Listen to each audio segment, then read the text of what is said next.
demonstrate this to you, and I want you to watch it very closely. The first cutter that I'm going to show you, now this first one is known as the Parisian cutter. Wind it through the potato like a corkscrew. That looks way better. When the cutter appears on the opposite side, pull the cutter out. Place the handle in the center and twist it out. This is what they call a French curl. When you fry these, they come out like donuts, nice and brown. Serve them with your steaks or pot roast them. Unwind it, there's 2 curls out of the 1 potato. Tomorrow morning for breakfast, wind a little strip of bacon around the potato and serve them with bacon and eggs. They're delicious. Different colored vegetables, wind them together and you get the 2 colors. Here's a little trick cut. Split the curl halfway through the center.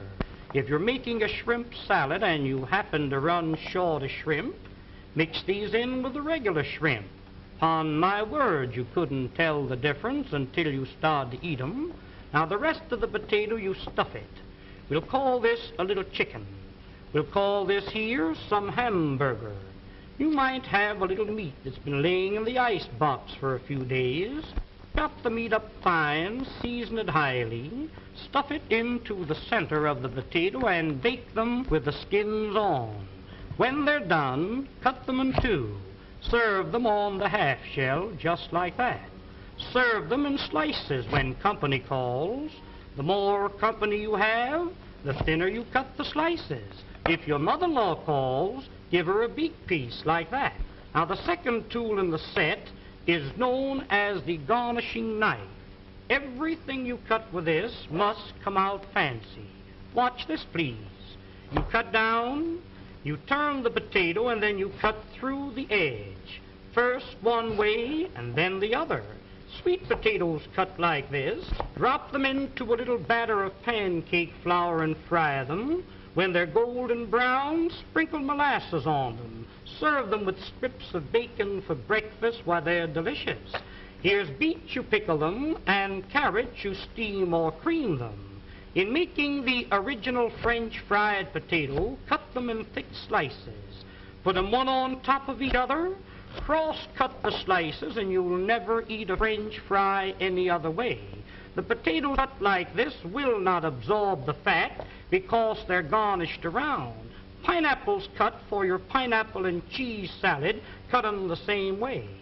Here is one, and this is a dandy. Cuts any thickness or any size. Open it for a thick slice, close to the top for a thin slice. Saratoga chips, you can make them for 3 or 4 pennies a pound. Just pull the blade towards you like this. If you want the slices thicker than this, open the blade, there's a thick slice. Shoestrings for your Friday fish dinner, cut them down like this. Chop them up for your vegetable soup. What this knife is really intended for is for cutting the cabbage. You know the old-fashioned board, how you rip and tear, sometimes nipping the ends off your fingers. Lay it flat and pull it lightly towards you over the cabbage. The weight of the knife across the cabbage is all that's necessary. Why, ladies, when you get slaw cut as fine as this, you'll certainly appreciate eating it. The crowning feature of the set is the cutter that I'm going to show you now. This is known as the Champeen Vegetable Mincing Knife and Noodle Cutter. Now, when you want to make some real fine noodles at home, you roll the dough out like this. Dip this into a little flour so it doesn't stick to the dough, and as you roll it over the dough, that will cut the noodles in long strips, 10 at a time. Did you ever try to chop up a little nuts for cake? Why, I've seen ladies chop nuts and the nuts land up on the ceiling. Sometimes you chop the ends off your fingers. When you want to chop up a little nuts for cake, cooked meat, clams for chowder, soup greens to throw into your soup, making a little pepper or chicken hash is just a few strokes rolling it up and down. Why, here is without a doubt the meanest thing in the world to cut parsley.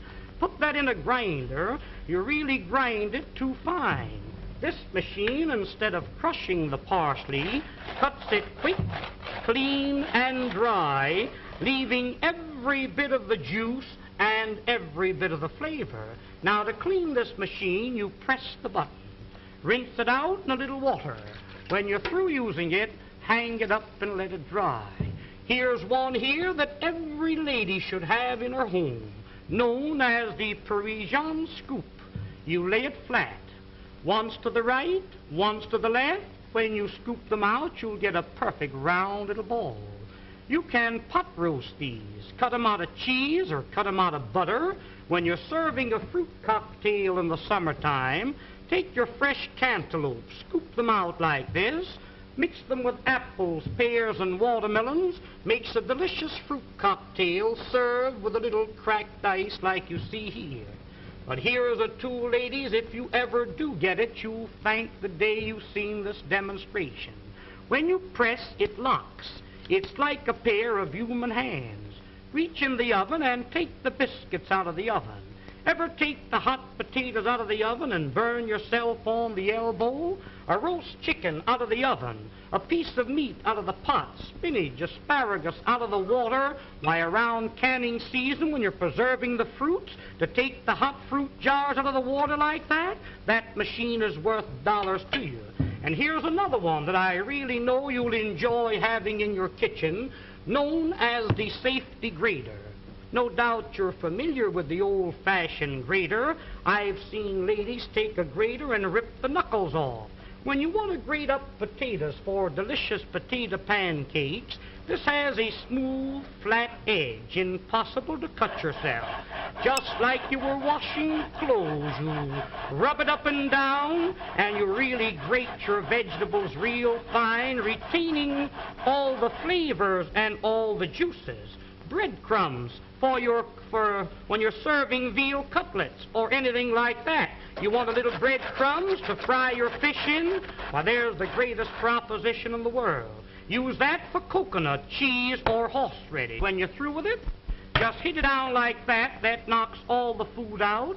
Rinse it out in a little water and hang it up and let it dry. Now, here is a stone made of carborundum and sapphire quartz, which is made purposely to keep these knives sharp. When they get dull, a few strokes over the edge like this, and you can put a keen cutting edge on it. If you have a dull knife or a dull pair of scissors, an old sickle or a scythe, a lawnmower, cleaver, an axe, there's a tool that will really put an edge on the knife, so the knife will really cut for you. I just want to give you an idea of how sharp that knife really is when you sharpen it with that stone. Ladies, I've seen some of you try to open up cans. Now, there's a can of Campbell's baked beans. I've seen ladies open up a can and you poke a hole in it, go around the top, hippity-hop, and your finger slips. Let me show you a real proposition. Look, lay it on the can, lift up the safety, and turn the key. That locks itself on the can. No harder than you were winding up your watch. Wind up the key and that'll cut the top off of the can slick and smooth. Notice how the end raises itself up in the air so you can lift the lid off, giving you a clean, smooth edge. Now that can be used for sardine cans, square cans or round cans, exactly the same way. Now this tool here, my dear friends, needs no introduction. This will save you on an average of $20 to $30 every year you use it as a peeling knife. Here's a grater for cheese, coconut, or horseradish, a fish scaler for scaling your fish, and when you're coring your apple, it's just a slight twist of the wrist, and there's the apple core. There's one more tool that I want you to see, and I want you to watch this one very closely. Many a times when you're baking a pie, you have a pudding in the oven. I've seen ladies wrap a towel around your hand, and many a times you burn your fingers. Hook this onto the pot like this and lift the hot pots off the top of the stove. You've got a pie pan in the oven. Get your hold of the pie pan like this. Why, you couldn't get it off with a team of horses. This will positively lift 100 pounds. There's a pail of water weighs 50 or 60 pounds. That's the way you pick it up. But there's one more tool. I'll be all through and I'll be finished. Oh, now the next tool and the last one is what they call the Sarah Bernhardt cutter. This was invented by the head chef of the Imperial Hotel in the city of Berlin, Germany. You place the screw into the center of the vegetable. Twist the vegetable until the threads catch a hold, then you wind this up. You keep winding until you utilize the whole potato. The faster you turn, the quicker the slices.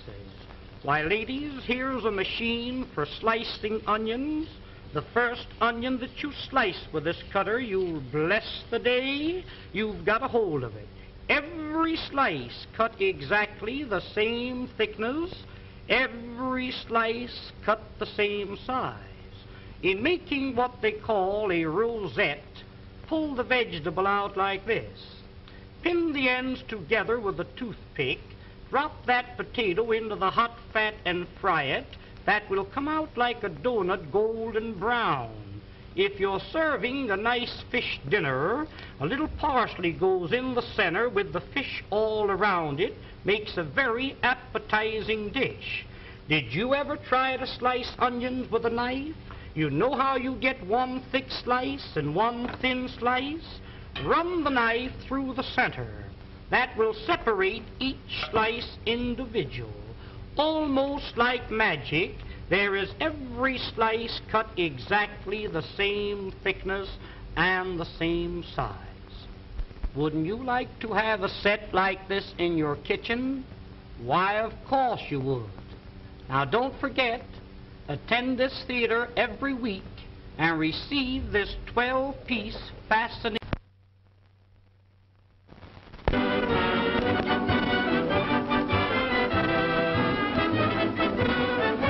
Ladies and gentlemen, the management of this theater takes great pleasure in making this announcement. To each lady attending this theater each week, will receive absolutely free a fascinating 12-piece kitchen cutlery set, one piece each time. It is really interesting and amazing to know how you can prepare your meals in an appetizing and pleasing manner.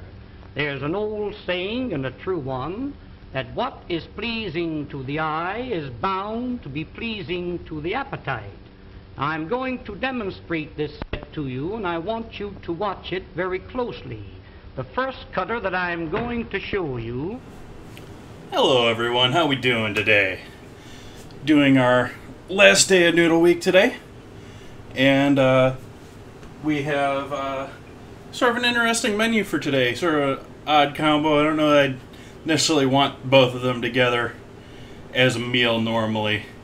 But we're celebrating both National Taco Day, maybe World Taco Day. I'm not sure about that one. I gotta double check that one. Realizing the light over here isn't on. I gotta turn that on here. And also celebrating, obviously, the end of Noodle Week here. So, for our main dish today, I'm going to be making a taco noodle casserole. I keep wanting to call it tuna, but taco noodle casserole.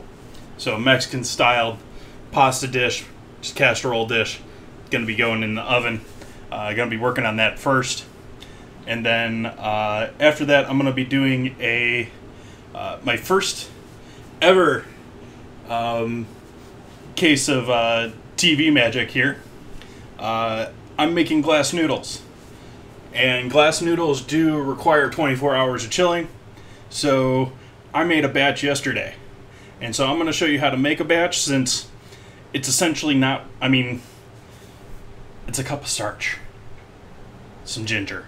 It's not going to be a waste if I don't go through it. It's not like I'm wasting serious food here, guys. Or serious money, for that matter. I mean, this is a really cool, really cheap way to make yourself some noodles, especially if you're going with a cold dish, which I'm going to be pairing these glass noodles that I've made, or will show you how to make, with a poached pear and a couple other goodies to go along with that. So I hope you join me for all of this tonight. Got to get a couple of things in order here. We got this guy cleaned up from Kugel on Friday. We're going to use him again for the taco today.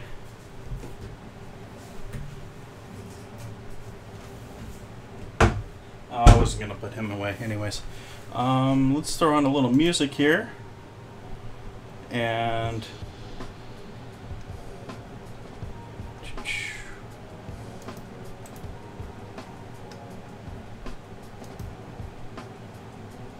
yes. Yes.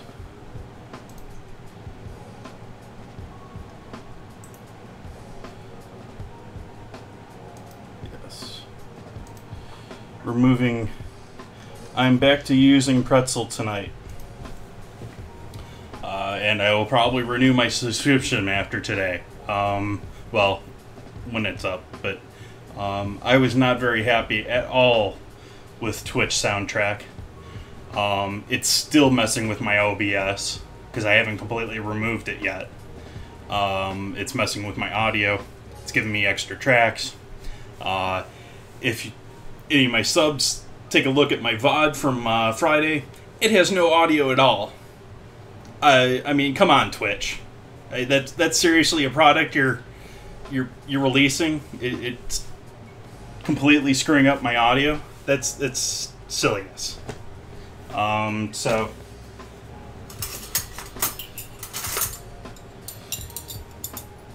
going back to a platform that actually pays its creators.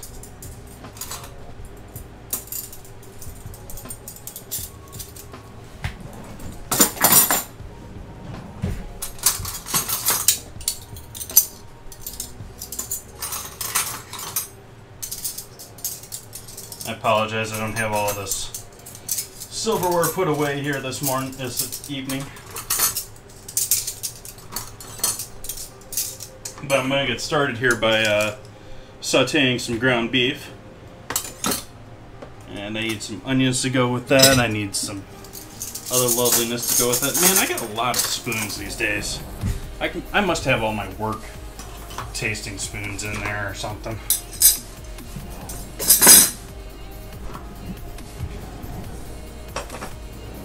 Hopefully everyone's having a lovely evening. I'm, again, sort of behind the ball getting started this evening. I was really behind the ball last week. Still want this easy to grab. Take out the photo here.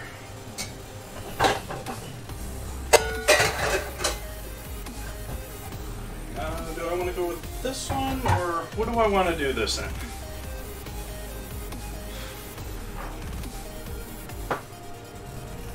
Quiet refrigerator. Ground beef. This is all going in the casserole, so it doesn't really matter. Okay. I'm gonna start by doing a little onion here.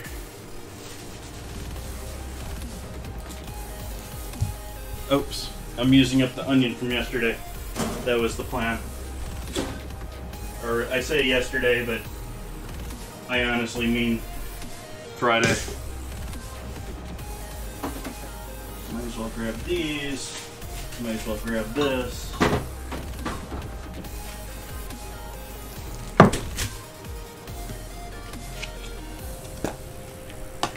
Welcome back, Entitled Cooking Kitchen.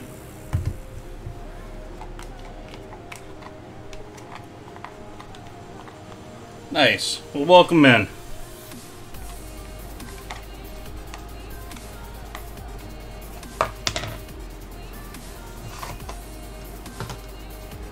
Huh. Okay. So this is an onion I started cutting on Friday for the pico right here, but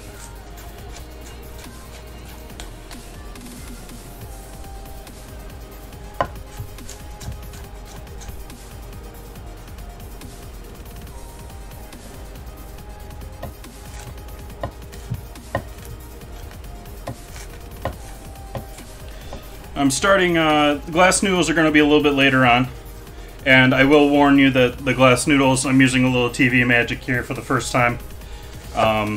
They do take 24 hours to cure, but I'm going to show you how to make them. I went to do this like I went and cut the onion the wrong way because I was talking.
get flame going back here on the stove.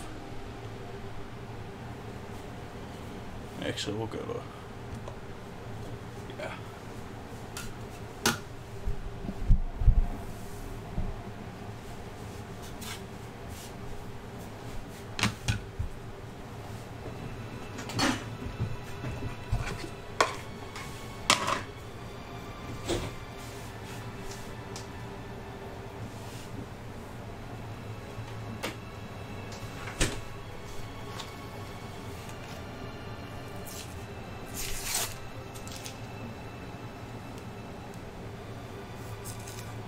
Got a pound of ground beef here that I'm gonna open up. I defrosted earlier. I tend to buy my, since I'm not into my quarters of beef yet, and I don't have my own grinder yet, both things I'm planning to get here in the near future. I buy my ground beef still when I find it on sale and freeze it until I need to use it, which doesn't make the best quality beef, but typically when it's ground beef, that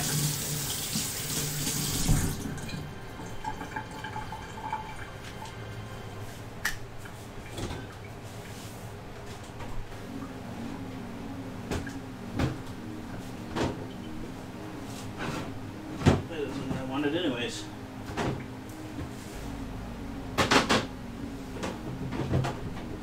Here, lard.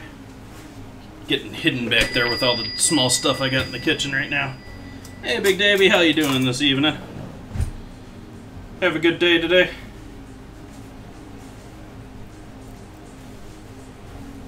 Let's throw a little lard in the pan there for our onions.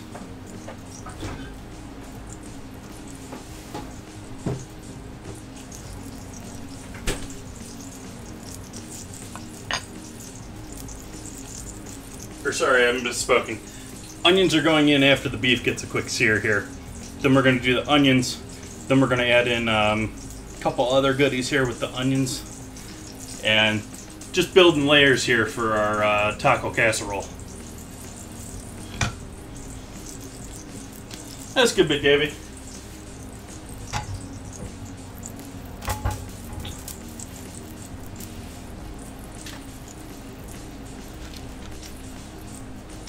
I'm going to leave this beef here as a big slab, and that way we can try and get a little bit of a sear color here on this, because otherwise a pound of beef is going to overpower even my largest stove there, mostly because my flame is smaller. But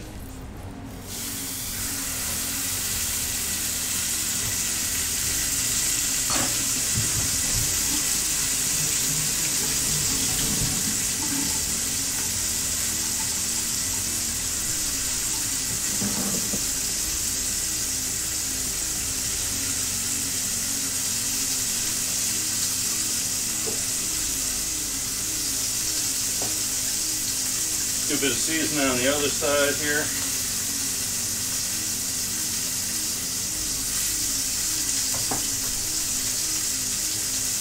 Close my bedroom door so I don't set my smoke alarm off.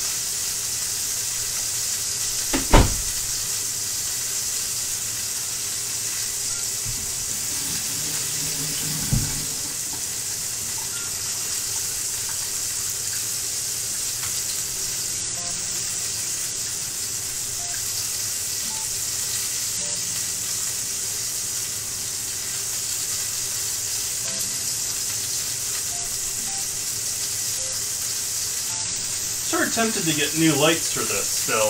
I don't know. These lights are perfectly functional, but I've just determined that they don't work well with the stream, and it creates a glare on my cooking stuff. So, don't know what I'm going to do about that either.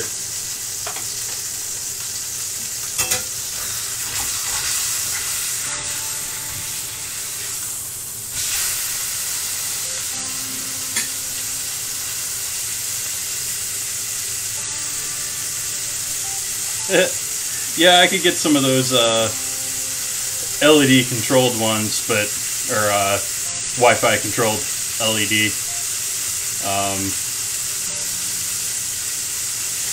That would be the Twitch thing to do, wouldn't it?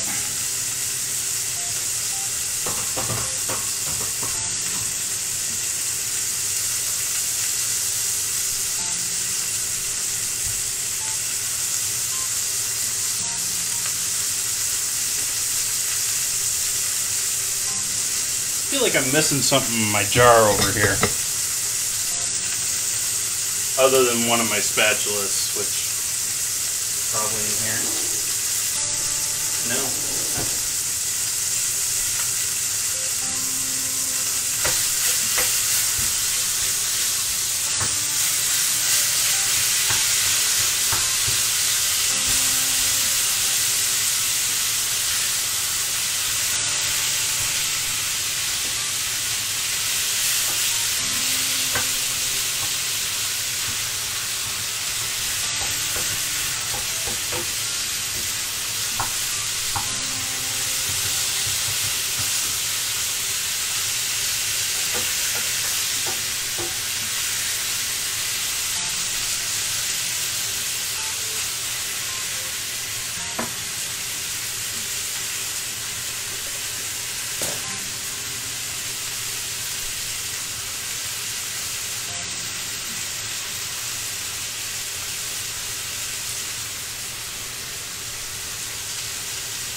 I don't know if you guys saw, but the flames were coming up near the handle there when I was doing that, and it was flashing up because of the amount of oil there that was on top of the handle. So give that a little bit of a wipe down.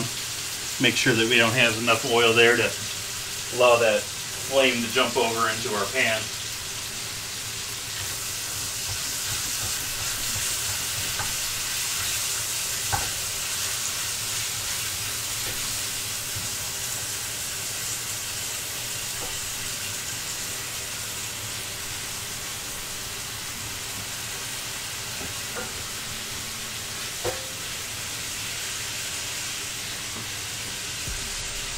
I just almost feel like I can't handle cooking a whole pound of beef on my stove. Like, the flames just don't get there.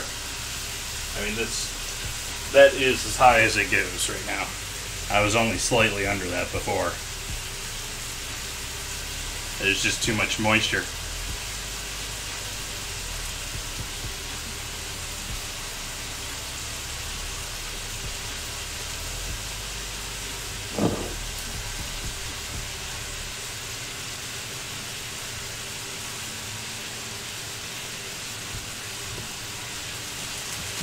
Do a little cheese grating while we're waiting on that beef. We got cheddar and Monterey, same ones I was using on Friday. I got some leftover I'll use too, but I think we're gonna finish these guys up tonight.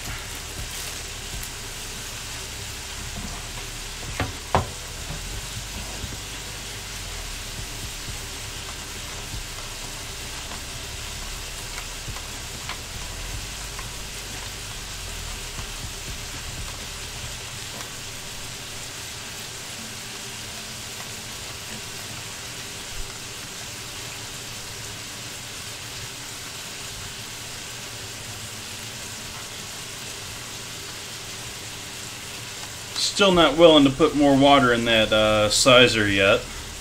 It's still bubbling away there in the corner there. I don't know if you guys see that very well or not with my tip cup there.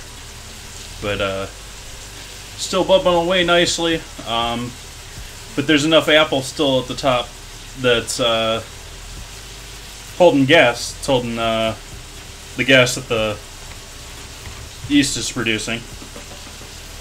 So what's happening here is you get bubbles collecting up, and every once in a while it actually collects up to about here.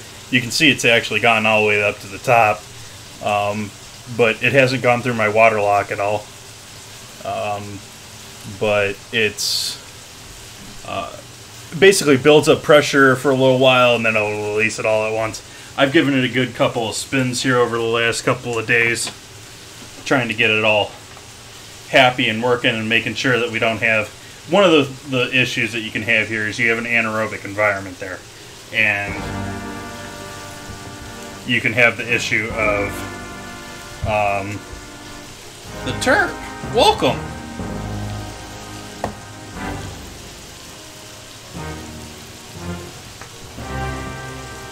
Welcome, everyone.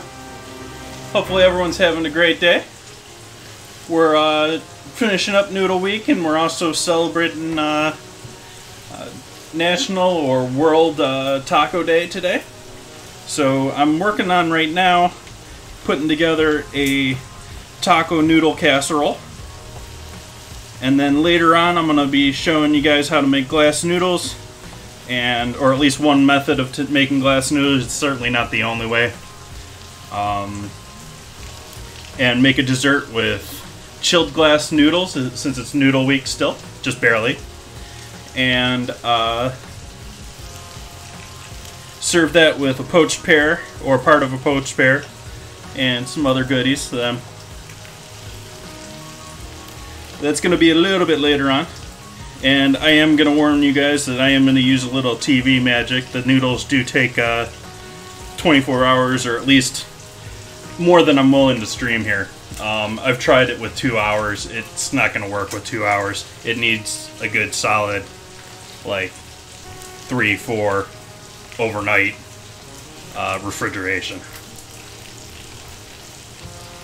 But you'll see. You'll figure that. You'll find that out later.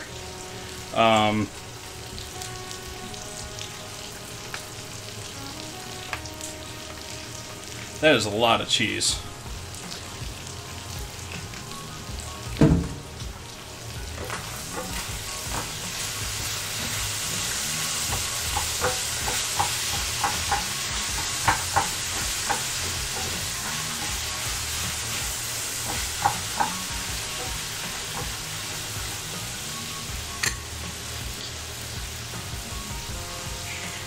This is all getting mixed into a bowl.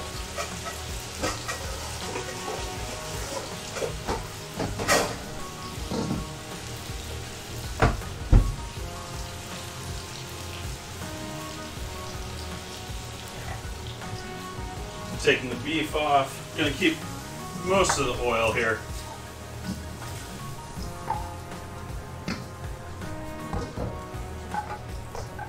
I don't know if you guys can really see that or not. I can't turn around to see it and do it at the same time, but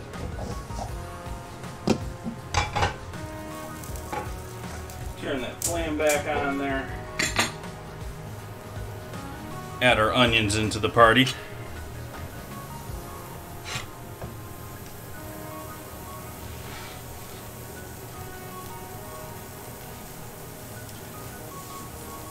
So the Terp, I'm sorry it took me a second here to get back to you here. What were you streaming tonight? What were we doing?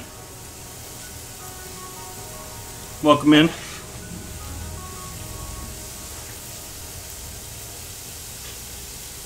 Nice, nice. Seems to be the hit right now. I've watched a couple of streams. It's always... I don't know if the streamers really enjoy it all the time. It's sort of like what was the one before that? Just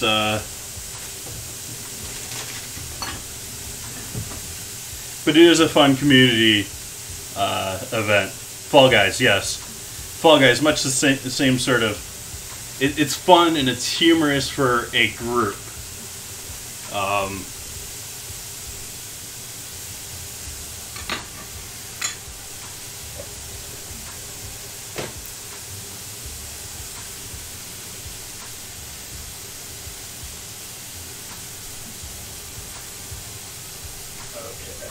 So we got our onions going here.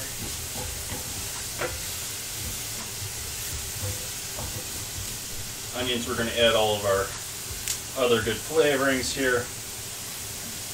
Going to add the rest of this can of tomato paste I have kicking around here. So I have half a can of tomato paste that I used for different dish.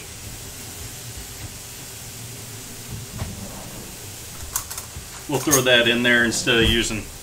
We got lots of nice tomato flavor here from my pico. This was pico that I made on Friday. We got serrano, we got onion, we got and we got a whole bunch of backyard tomatoes there. So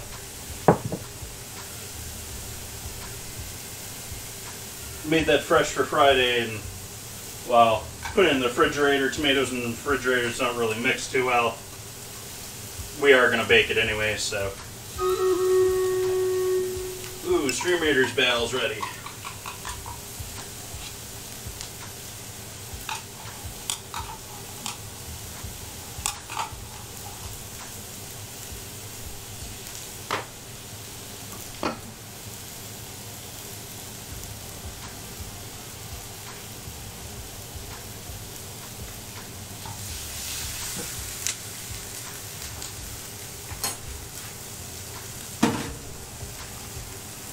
Do our battle here.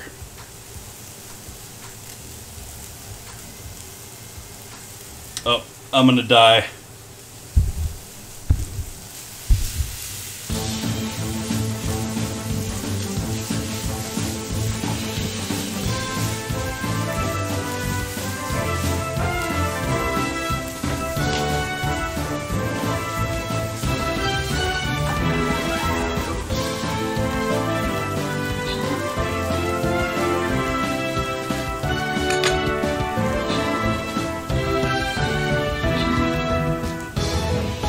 Yep.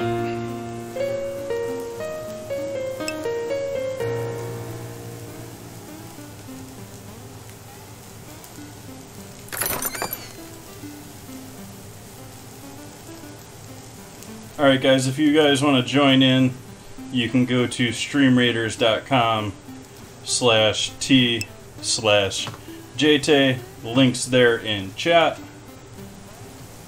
We'll give this a second shot here. Hopefully we'll get some troops to help rally the fight. Alright, back to the stove here. We got our tomato cooking away here. And I need to add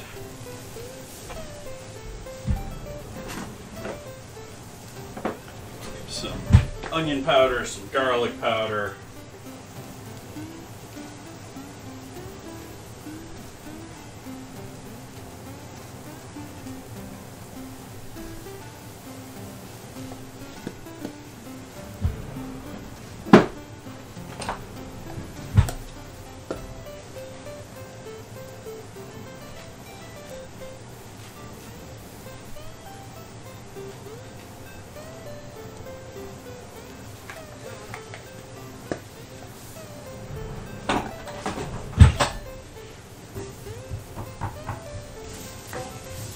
Cut the heat on that, or turn it down as low as possible here.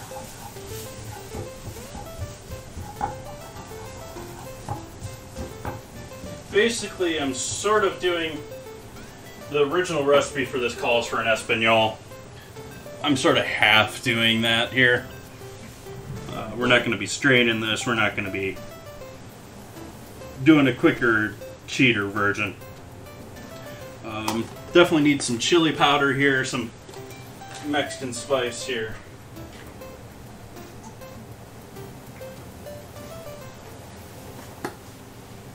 So we'll do some New Mexico chili, some ancho chili.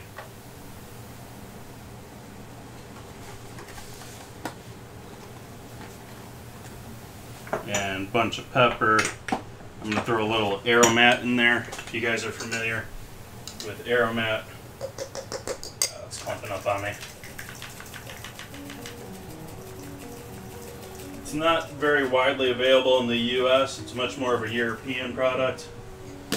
But it's essentially MSG and other natural MSGs.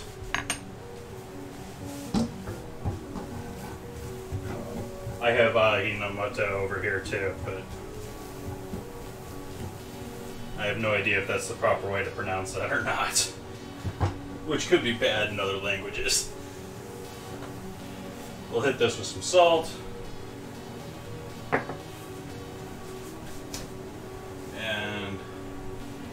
Nope, not that flour, this flour.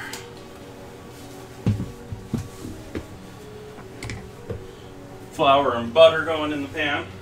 Let's do butter first. And of course I gotta open a new block of butter.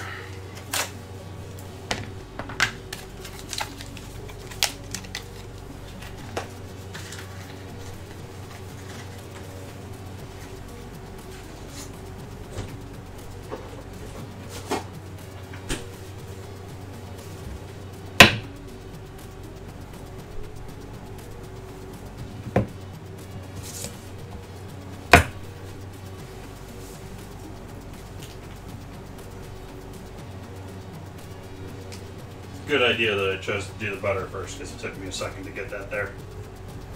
Wouldn't have been good to have all that flour in there with all this first.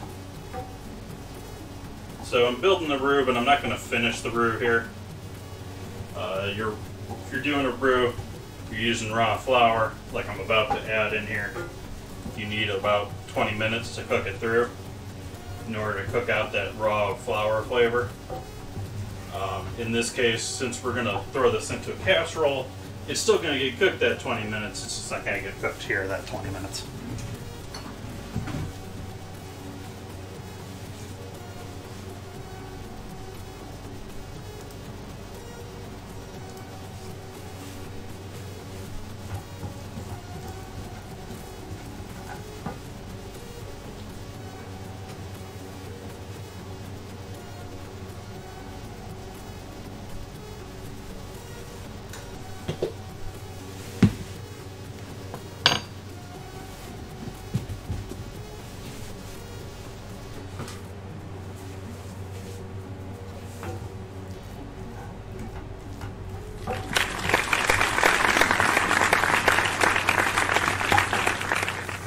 Thank you for the follow there, C. Perkins.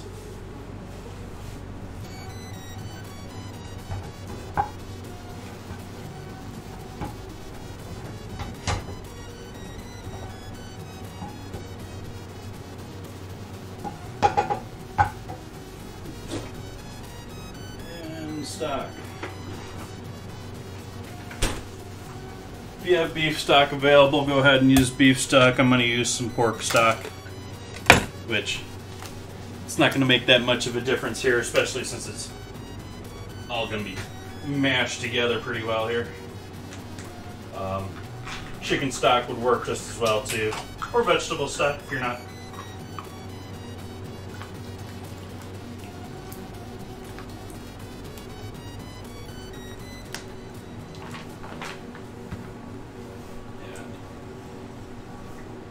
Actually going to switch to using a whisk now.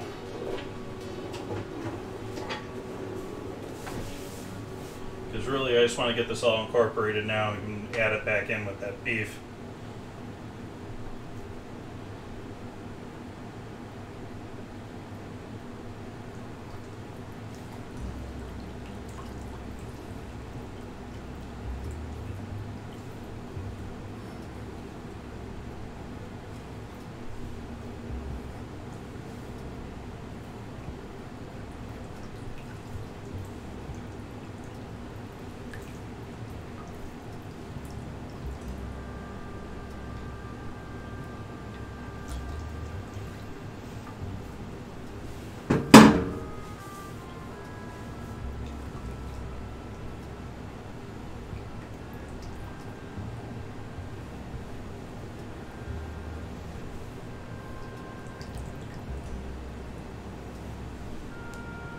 That's pretty well combined now.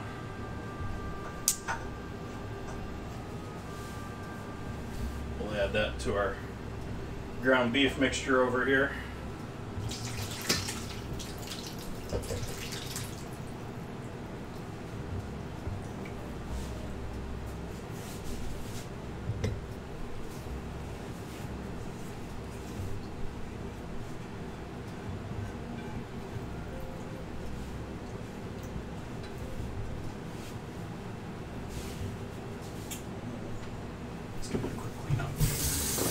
Tomato, don't want to leave tomato on your cast iron.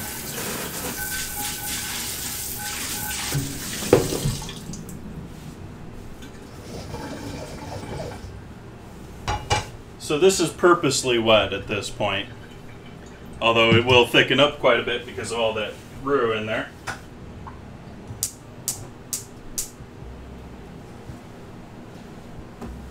Get that burning off here. And so I'm going to allow this to cool off a little bit here first before I get into mixing this casserole, which will give me just enough time here, I think, to make up a batch of glass noodles here to show you guys how to do that.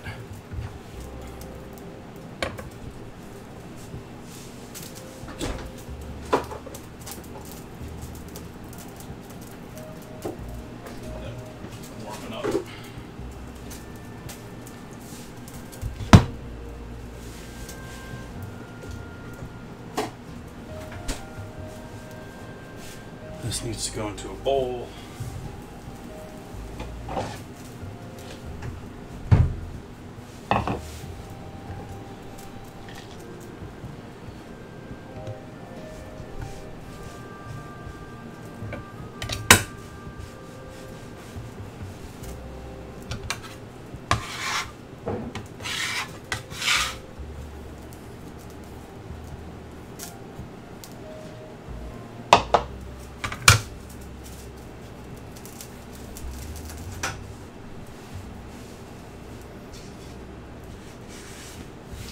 So we'll start with ginger and a pan.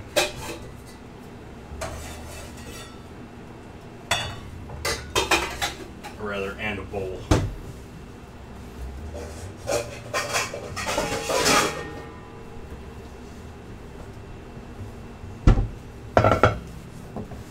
And take that whole knob of garlic there, or not garlic, ginger. We're going to microplane that into this bowl here. So these noodles are going to be they're going to be cold, but they're going to be spicy. So still going to bring a little bit of heat with all this ginger in it. Almost like a good, someone was saying it was going to be really earbud falling out of my ear there. Good with it being so hot here. I think this would actually be a really good cold winter dish too. It doesn't really matter.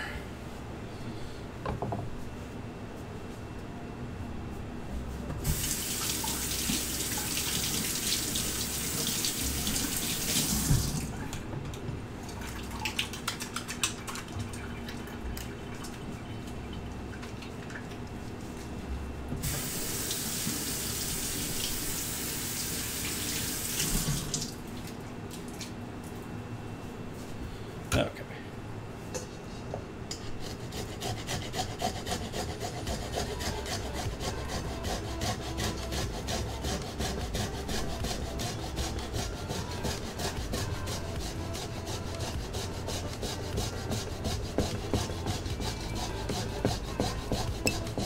Hey Seth, how you doing today?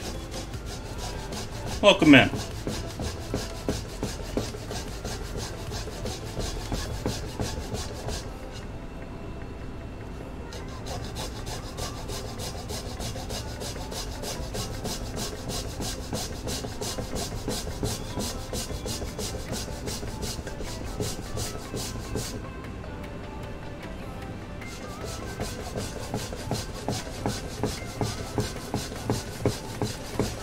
Ooh, I don't even have any water set aside for me right now. Let me go grab my glass.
I haven't tried doing this with powdered ginger, but that may be a nice quick step to avoid all this grating action here.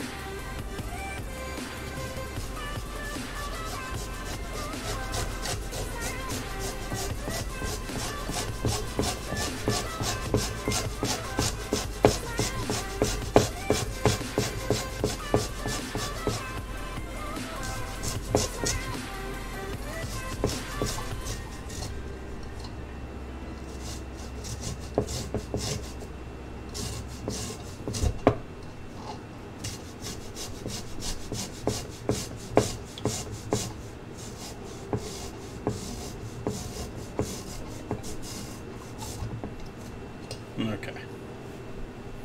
Get all that good stuff in there.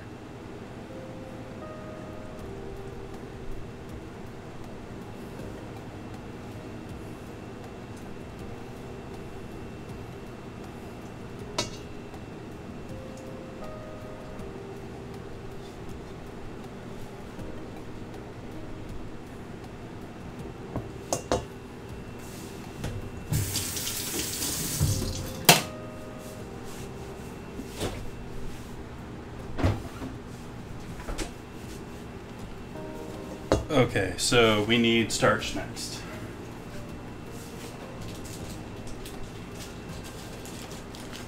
Glass noodles are typically done with, or at least traditionally done with mung bean. Being as that's a little harder to come by, it's not impossible to come by, but a little bit harder to come by. We're just using cornstarch tonight, and we're going to be just fine with that. So, only going to do a quarter cup of, or I'm sorry, only doing a half cup. Half cup.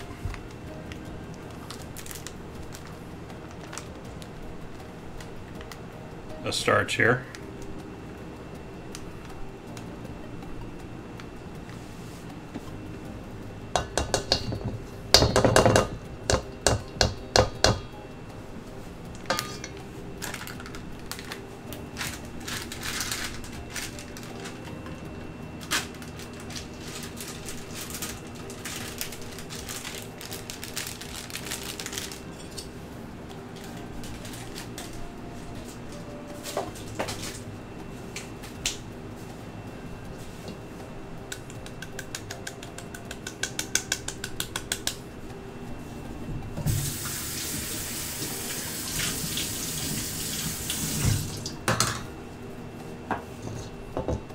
And to this, we're going to add 2 cups of water, a cup of water, or 2 half cups of water.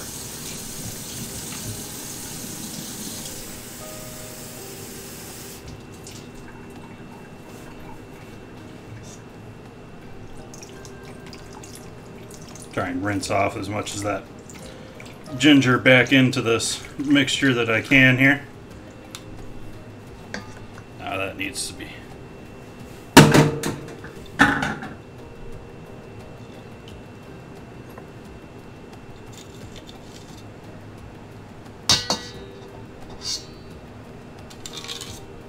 There we go.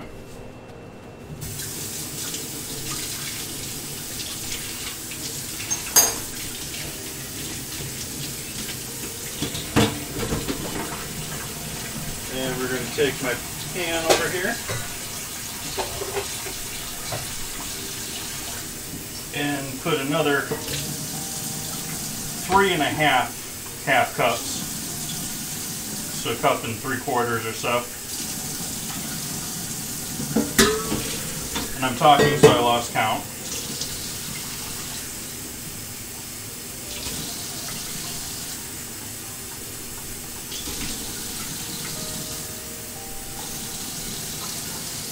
We're going to bring this to a boil.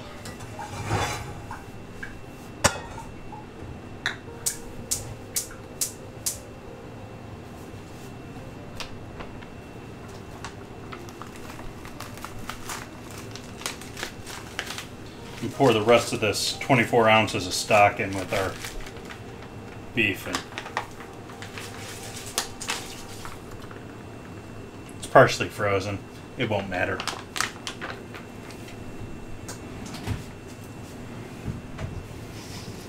So I already have our taco sauce and beef going here with a little bit of onion in there.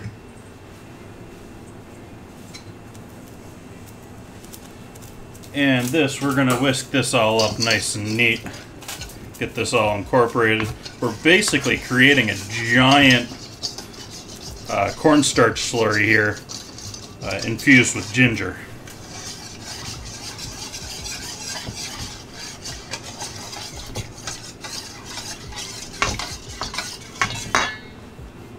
Get out a container here.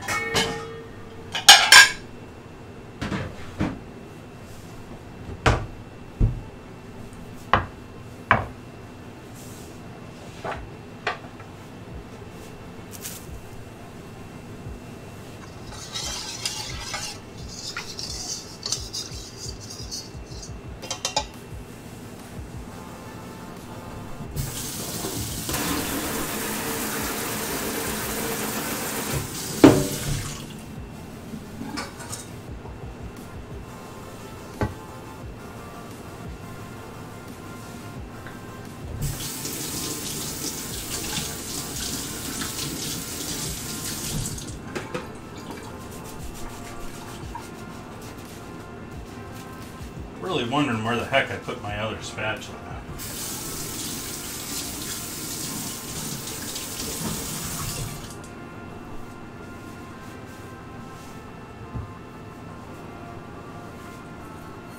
Come on, water. Let's boil. You're only like, you're not even 2 full cups there. Cup and 3/4 or so.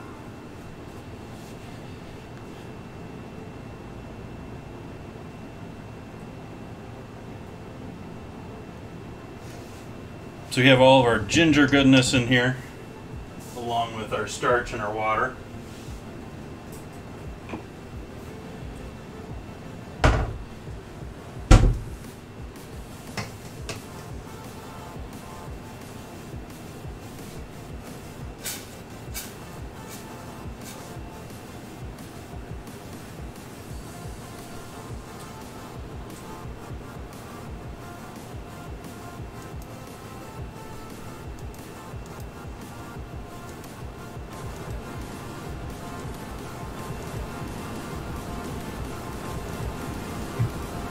Why are you doing that? No, no echo. Why are you doing that? No.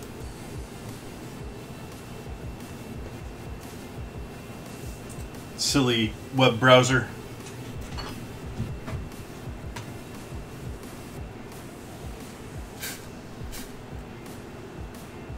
This was used for the tomato. I'll mix that in with glass noodles by mistake here. Might as well clean that off and get him out of my way while we're waiting on that water to boil.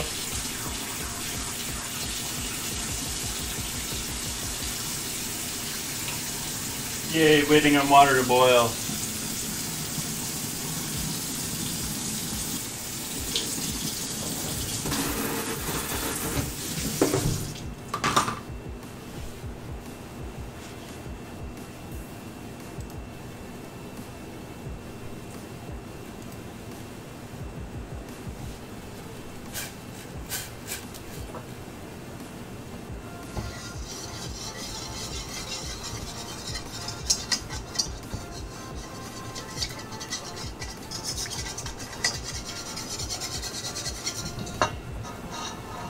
We don't want that to be that's sort of a light boil in my mind. We want this to be boiling.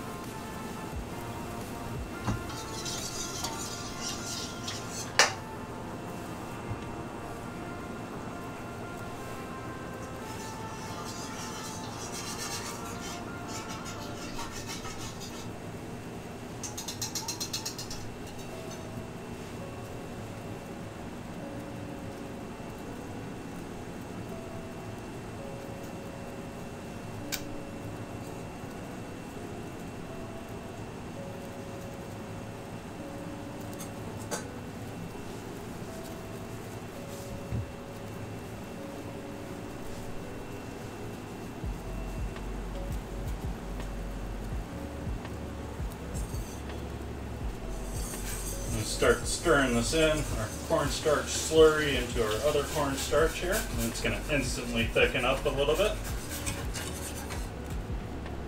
Use our spatula to get the rest of that lovely ginger flavor out of there.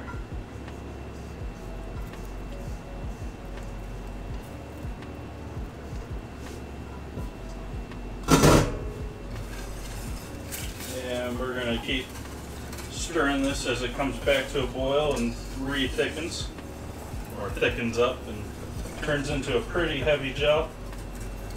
And it's not going to turn clear here.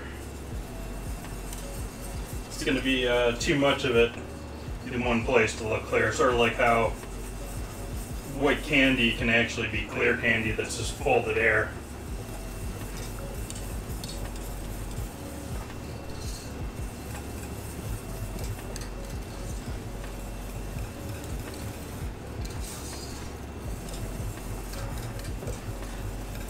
You can see that's definitely thickened enough there. That's sort of like a thick gel at this point.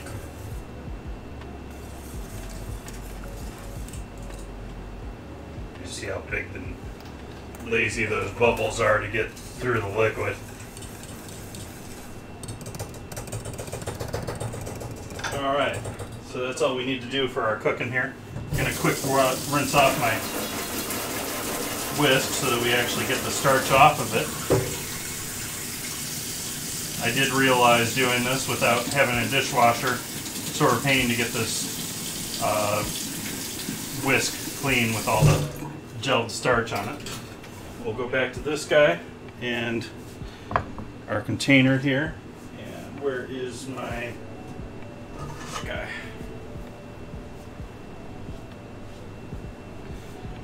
And so our thick liquid, we're gonna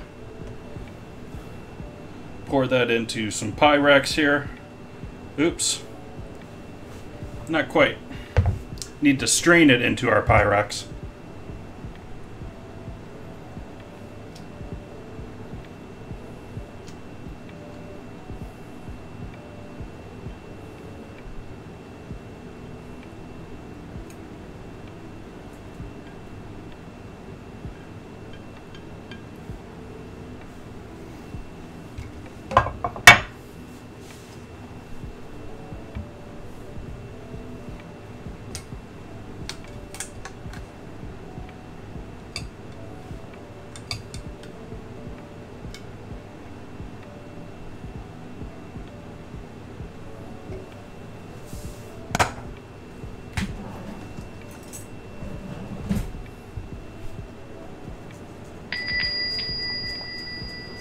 Hey Glass, how you doing? Welcome in.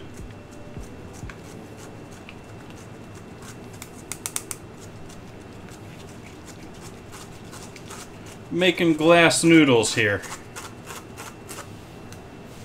Or working on it.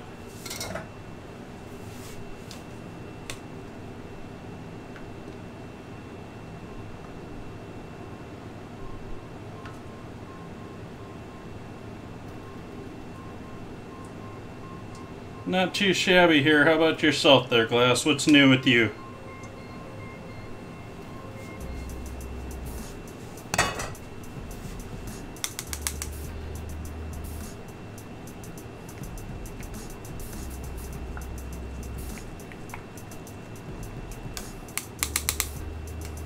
What do you mean you weren't invited? Oh, I forgot my Twitter going live message. Oopsies. If that's what you're referring to. And yeah, my Discord didn't post my going live tweet message either. Not very happy with my bots today.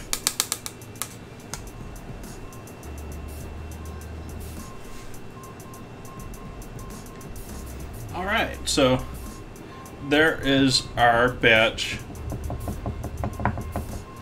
of glass noodles.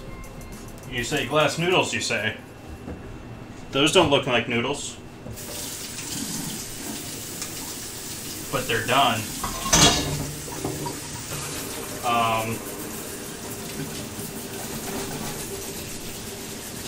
Give me a moment here and I will show you the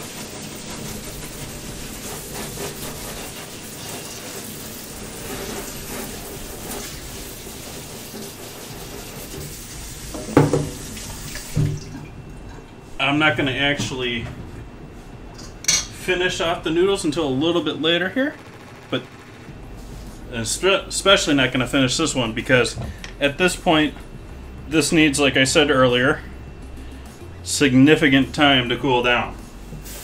And so for my first batch of TV Magic,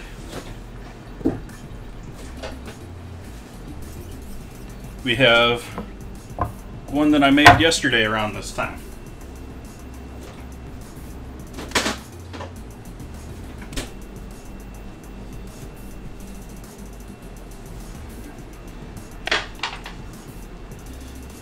This is nothing but water, cornstarch, and ground ginger. Yes, here's some I made earlier.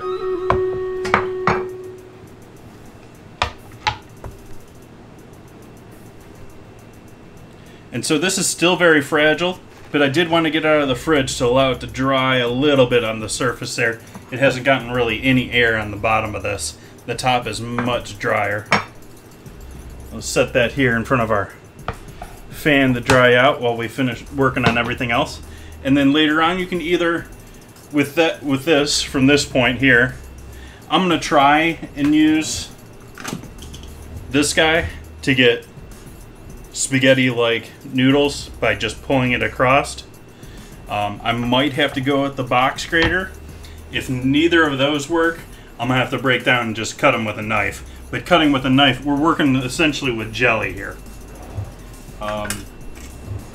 Another method that I know to make them involves essentially pouring thin layers of the same mixture and basically creating sheets and then cutting the sheets.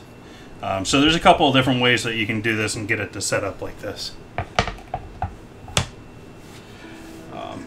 Now we're going to go back to working on our taco noodle casserole. So we can get that into the oven, get the pear going, and once we get the pear going, then we'll work on the noodles.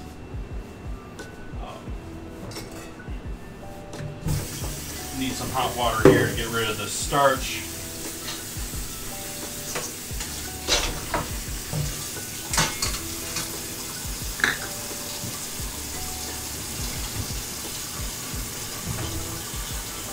Need some noodles to mix in with our taco noodle casserole. The girl who bakes, thank you for that follow. Using pre-made pasta for this dish. Just pre-made dried pasta, not even cooking it. It's just going to bake in the oven. I'm going to cook the pasta in the oven with the excess liquid that we got here.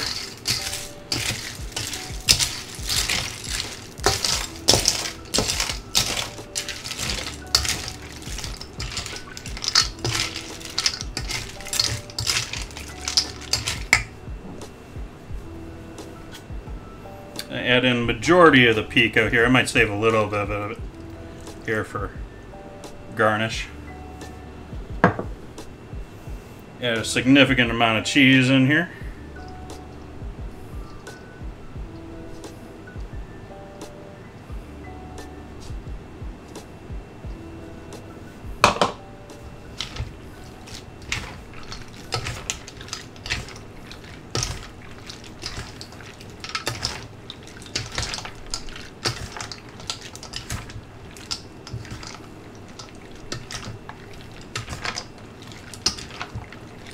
For anyone that's new to the channel here, I know we got a couple of new faces in chat today. I've started a new thing on my Discord where I'm going to hold weekly votes for ingredients. Wow, it's gotten dark in here with the way the sun is. Unfortunately, I can't do much to change that right now. So I've got votes now going. I've got 2 channels set up in my Discord, of an ingredient suggestions channel and an ingredient voting channel. And so every Wednesday I'm going to have a new vote up there, and we'll have until next Monday, so I'm going to stop it tomorrow to vote on choice of 2 odd ingredients, and I'll have to incorporate them in my next Wednesday dish somehow. So right now we have a vote between popcorn and hot dog water. Right now, popcorn is in the lead, and so I'm not going to just do it as a garnish either. It's not going to be like, I'm not going to do like a corn soup and throw some popcorn on top of it.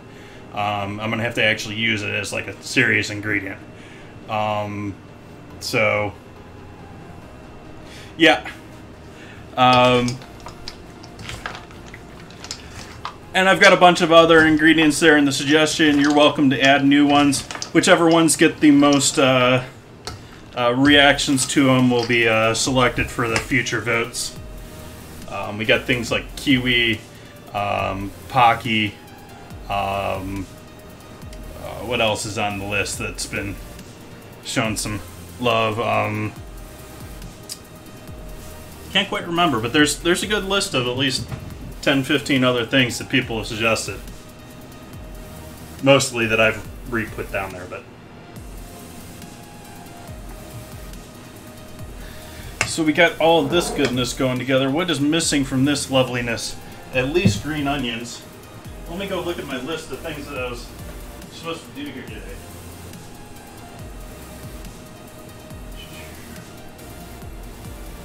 Yep, that's everything.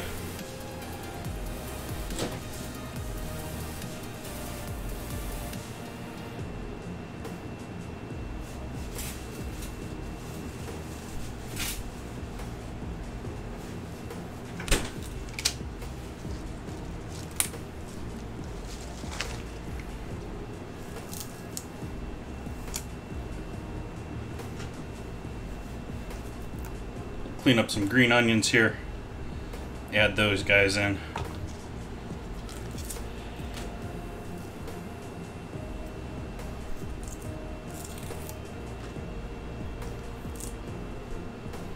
So that's hoping to be an upcoming thing there. If you notice, also in my info page down below, if you're in a web browser on twitch.tv, in the info section, the cards below, or if you can figure out how to do it on mobile, it's a little bit more complicated. I have a list of upcoming dates for most of the next month, other than those Wednesdays, because those Wednesdays are going to be dictated by whatever wins the poll on Monday ahead of time.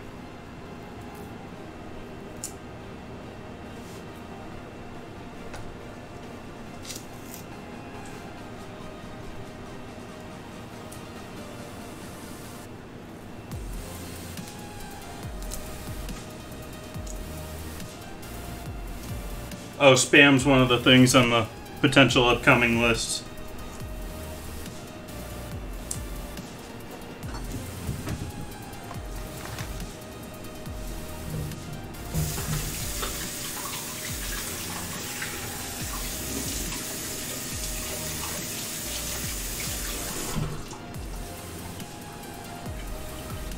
Welcome, Head Mama back. Welcome back.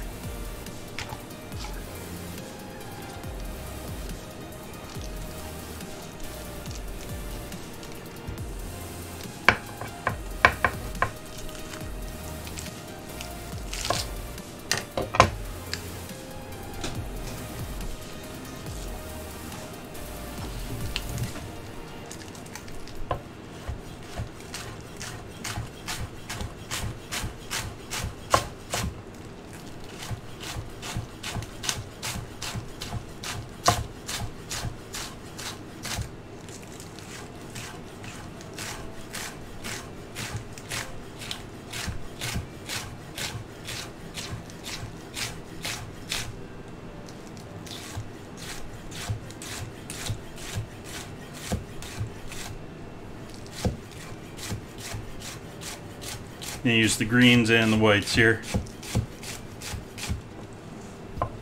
since it's getting cooked.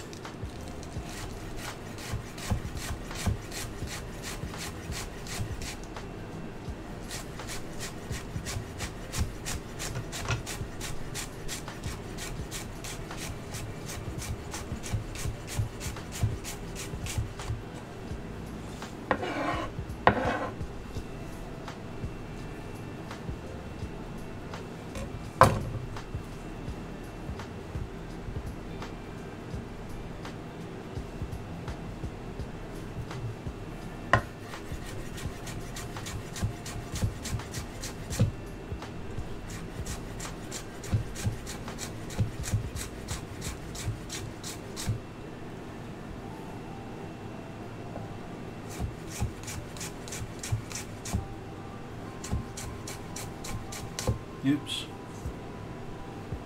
Let's just skip the rest of that.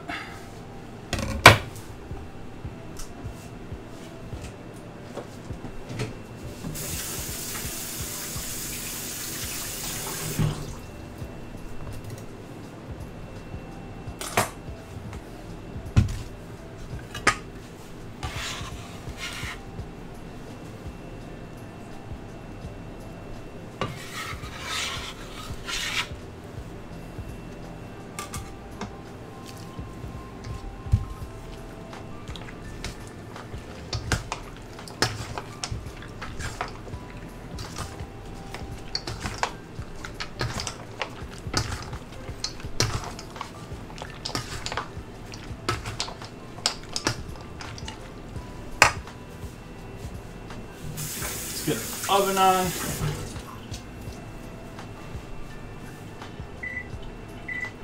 Let's do 350 Fahrenheit. Grab our trusty 9B13.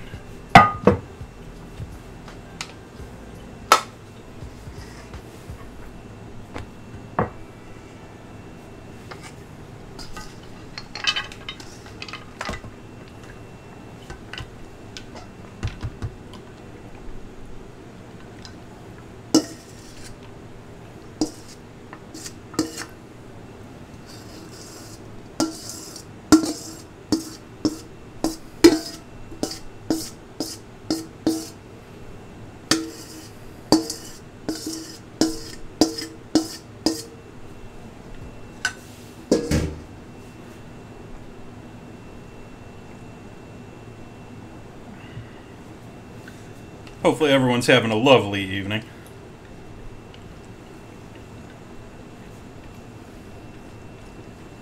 We'll push our dry pasta and taco mixture into the pan here.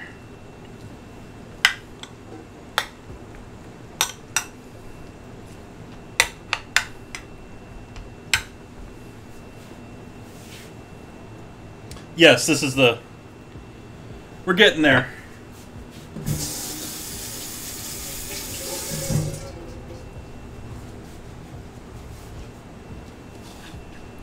Take the rest of our leftover cheese, throw that on top here.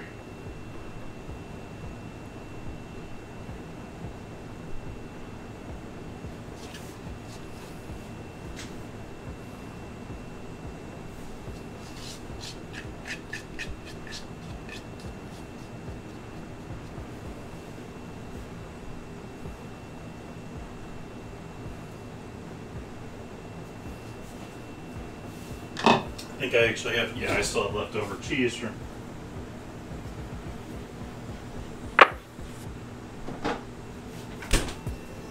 nachos the other day, so we might as well use all that up here too. Get that.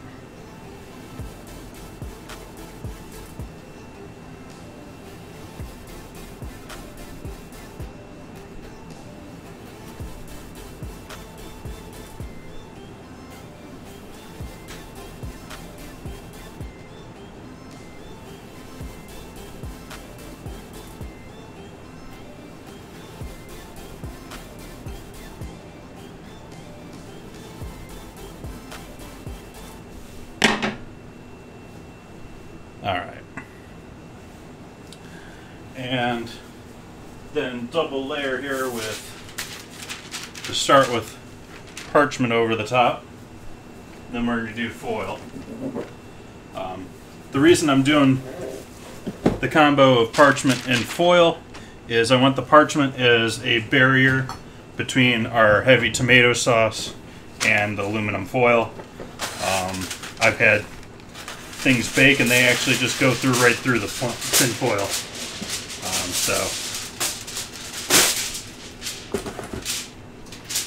And I don't exactly love the concept of eating dissolved metals in with my foods, and so we'll throw a little parchment in between.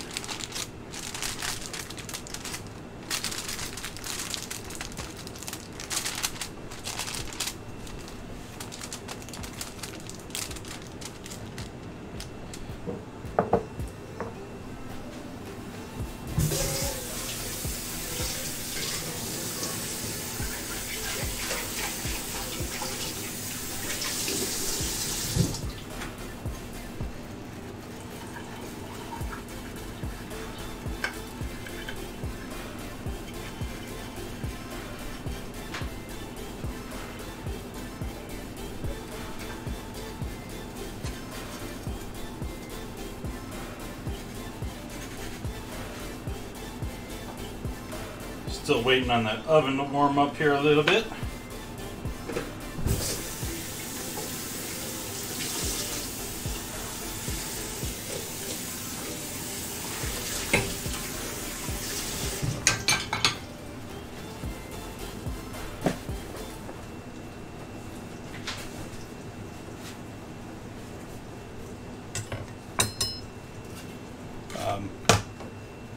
I've started doing parchment in between that and my foil for lasagna too. The downside to this is, and I'm going to take this both off afterward, is the cheese is probably going to stick to that parchment. But hopefully there was a little bit of an air gap there, so it's not all directly touching.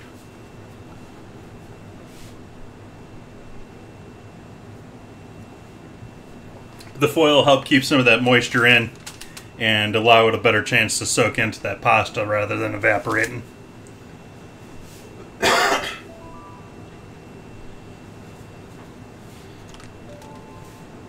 So let's work on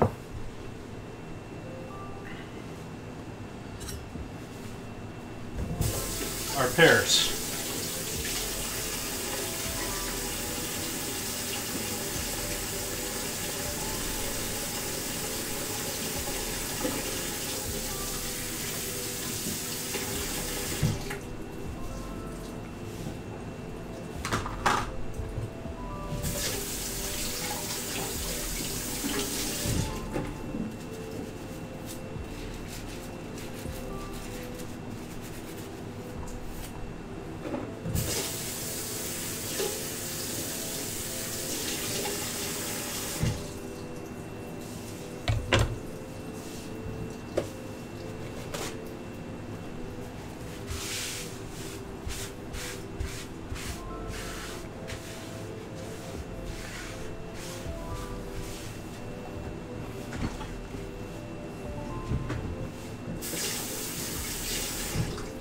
Welcome in, Mama Bear. We got head Mama Bear and Mama Bear. That's why I noticed you right there, right off the bat. Welcome in. Hopefully you're having a lovely evening.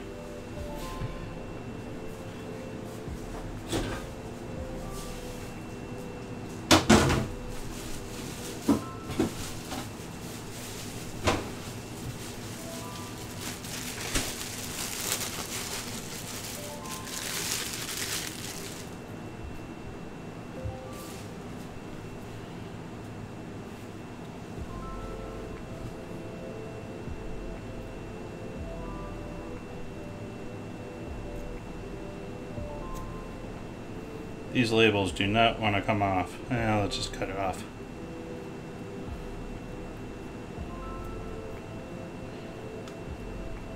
Obviously designed to be dissolvable though at the same time, so it's probably not going to hurt you if you eat it. Yeah, they're looking pretty pretty. Pretty pretty. They're obviously star crimson, and they're obviously organic.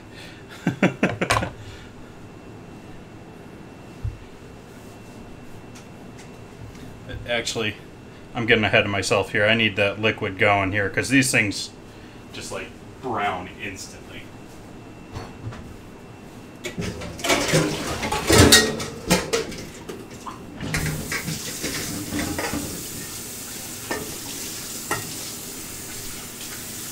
Reuse our pan here with the starch from before.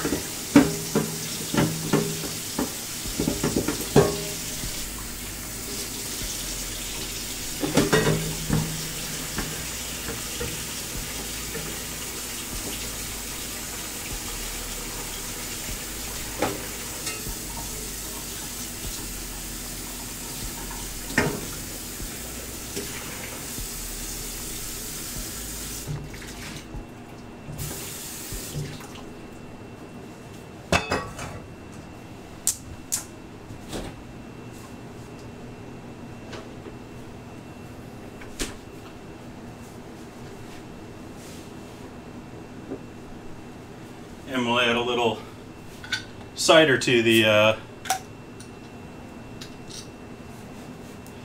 Oh, we get all sorts of lovely produce here in California, but problem is a lot of it doesn't even make it to the supermarkets.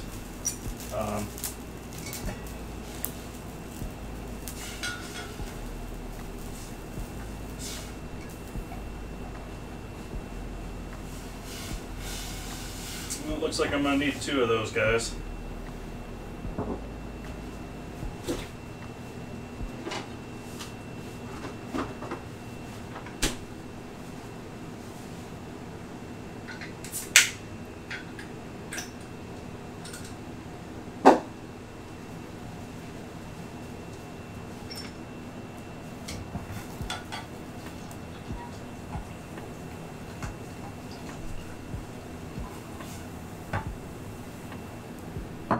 So that's an actual pear and apple cider there.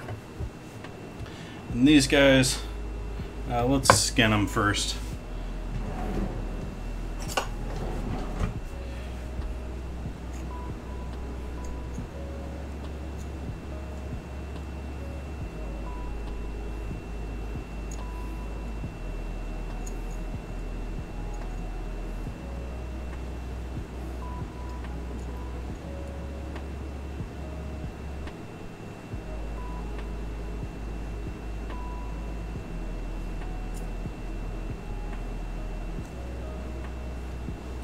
Hey Lele.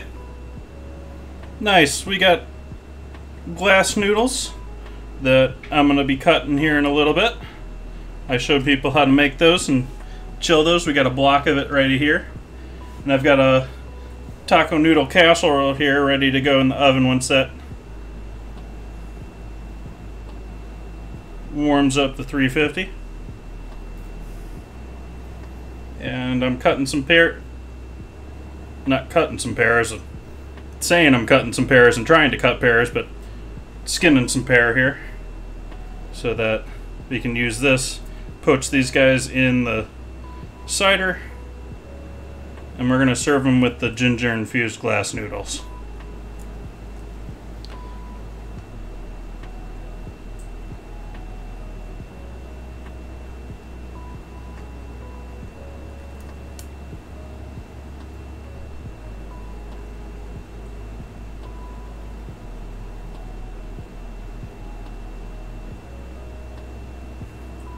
Fortunately, it's already the end of Noodle Week.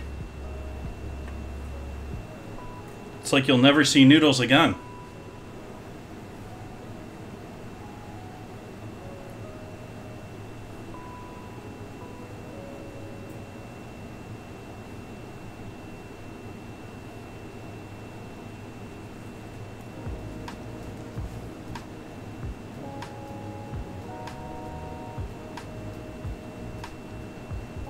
How's that cider looking?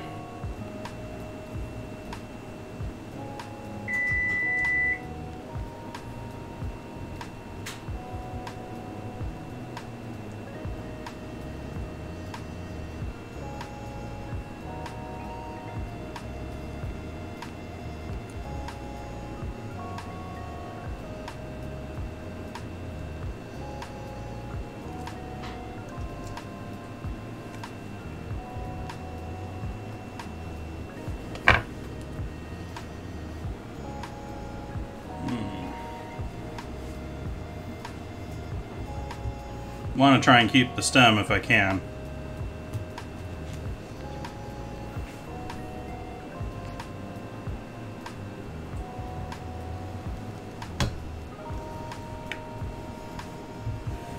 Didn't quite half that. I lost it for half.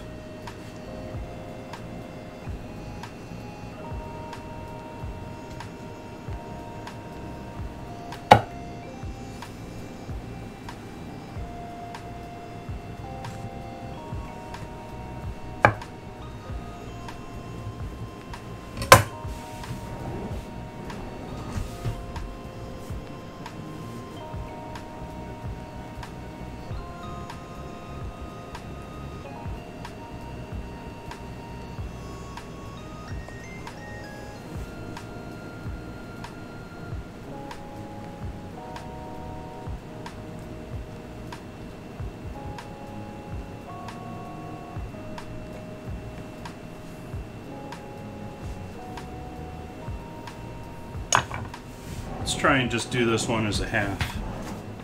See what we get out of this guy as a half. See if I can't do.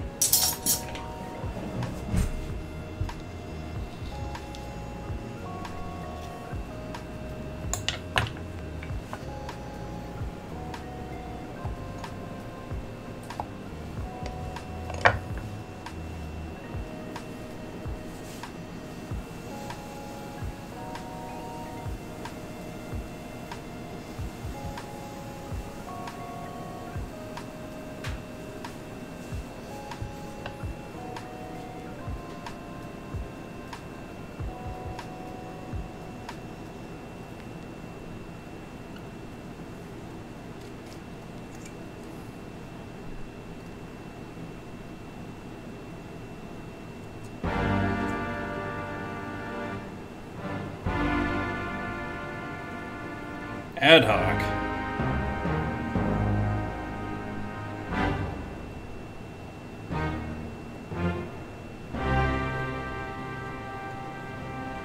Welcome, welcome, welcome. How did the timpano turn out? Stopped by there a little bit earlier on today, before you really got going with everything. Hopefully everything turned out awesome.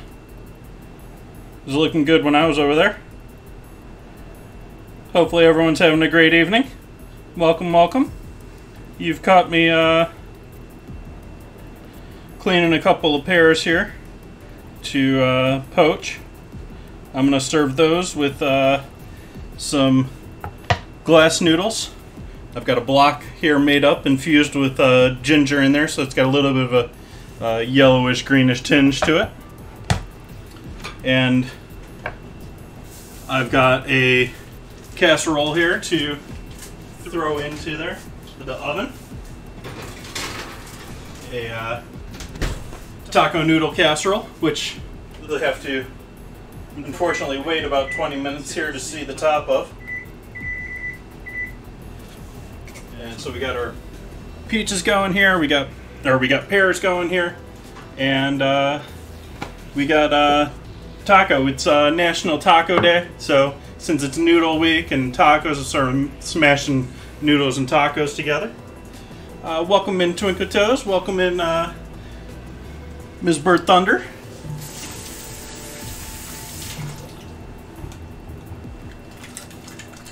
Hopefully everyone's doing just lovely, lovely.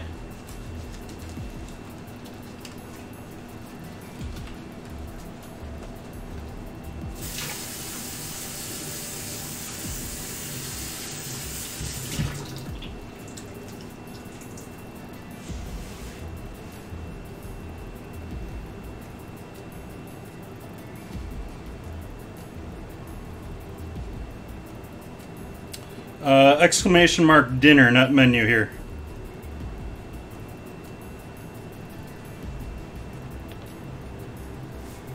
That didn't work. That still didn't work. Why you no work? Come on, Stream Deck.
And try doing these in halves too.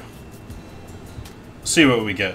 Don't know whether it's a better plan to go with quarters or halves here.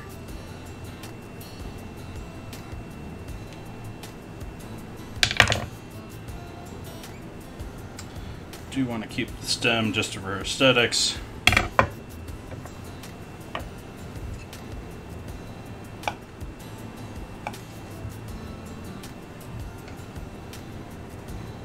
No worries, Big Davey. Have a good evening if you're crashing. I know it's late for you.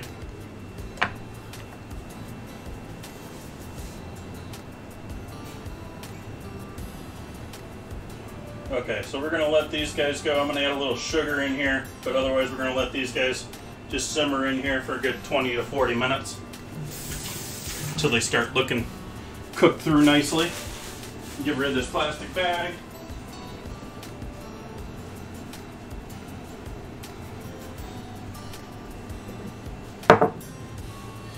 No, not real food problems. I complain about things, but I don't really have problems in life. Things could be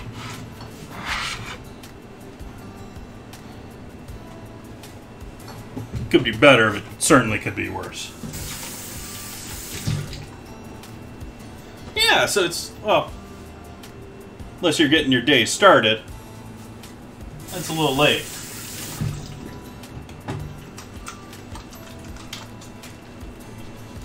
Also, for people new to the channel here, we do have I do a little fermenting, or at least once a year. And so I do have a bottle of apple cinnamon Cider going here, bubbling away in the corner of the stream here. And started that guy on Wednesday. And so he'll be sitting here bubbling away for 6 weeks before we get into straining and bottling. That's a combination of backyard apples, wildflower honey, a cinnamon stick, and DB10 yeast, which you get into specifics if you're getting into wines and drinking. It's not bread yeast. Let's see what we still got going here. We got pears ready. We got casserole in the oven. Not quite. I need the... I misspoke earlier. I need the pears to be done in order to do this. Do the glass noodles cutting. Because we need the poaching liquid. Because when you cut the glass noodles, they're full of starch. So they're just going to immediately want to stick to each other. And so... yeah, it's better than a lot of them, but the word interpretation is not perfect on the captions. But so I need to wait until I have that reduced liquid here from the poaching to drop those noodles directly into, so that they have that liquid so that they stay somewhat separate.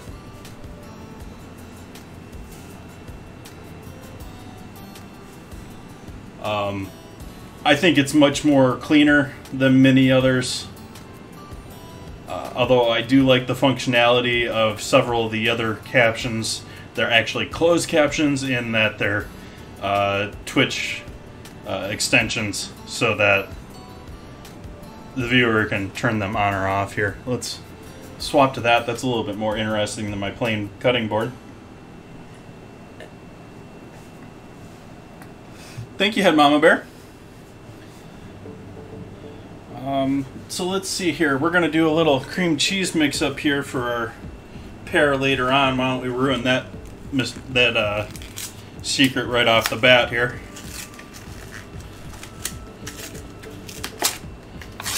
I'm not going to use near all of this, but it's not going to stay in that box.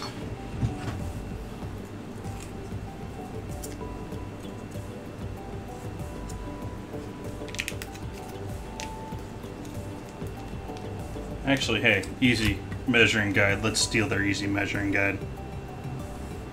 I'm just going to use 2 ounces here. This is just going to be a garnish for our pear dish. Oh,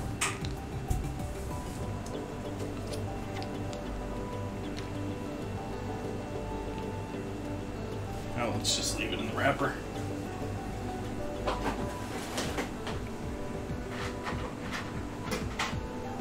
Hi there.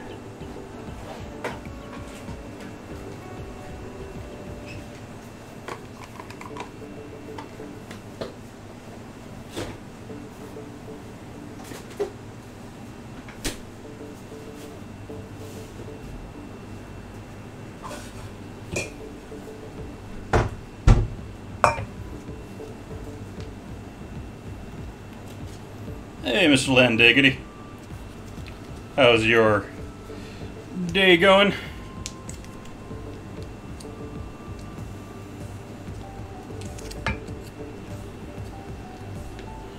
Is it Monday there for you?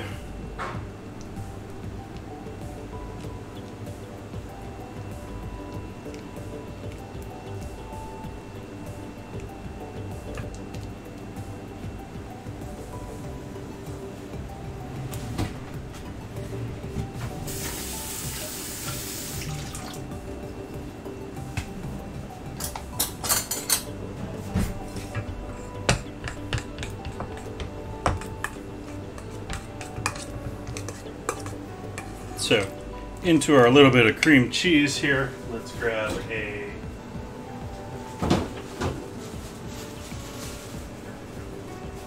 oops.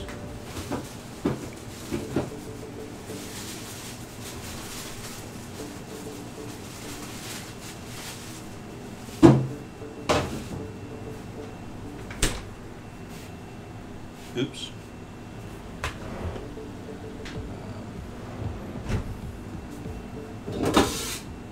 Still in here from the ginger. Need my microplane. We're going to do a little lemon zest in here. Give us a nice little green color pop. And a little acidity ain't going to hurt the cream cheese.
You would think it was a drumstick or something.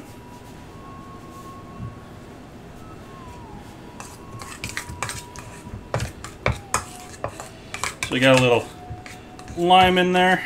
Let's add a little honey.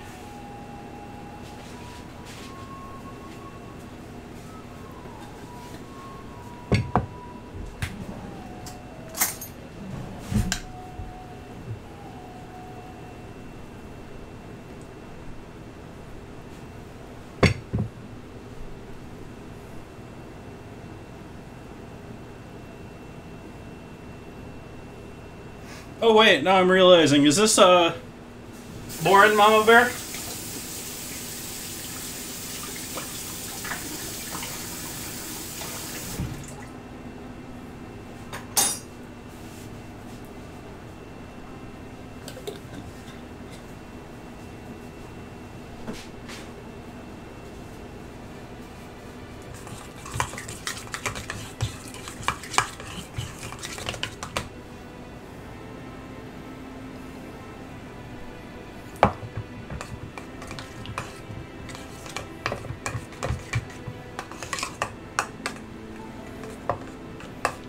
Honey killed all that green though for that garnish color I was hoping for.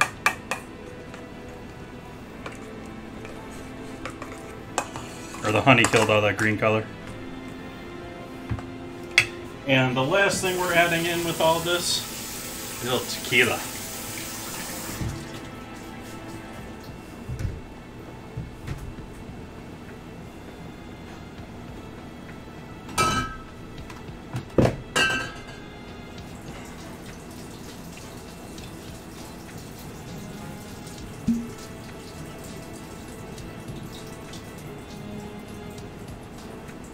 A little splash of tequila there.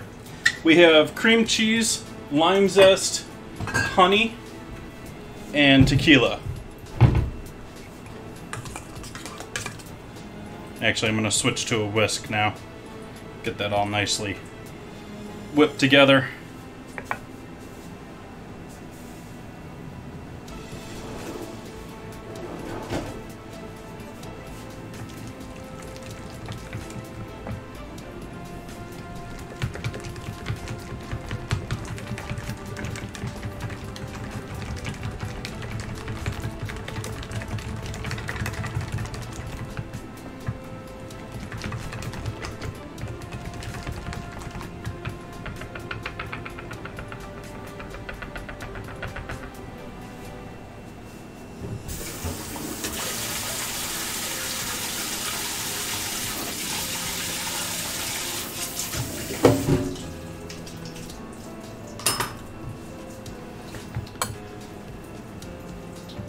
So we'll see how I want to do that. I almost want to...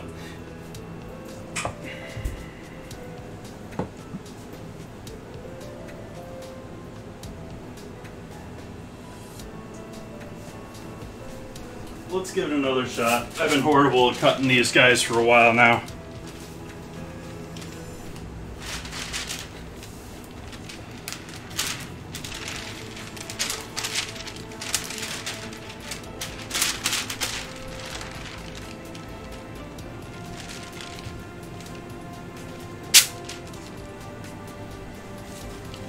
Yeah, it's just going to be a little bit of accent here for our pear.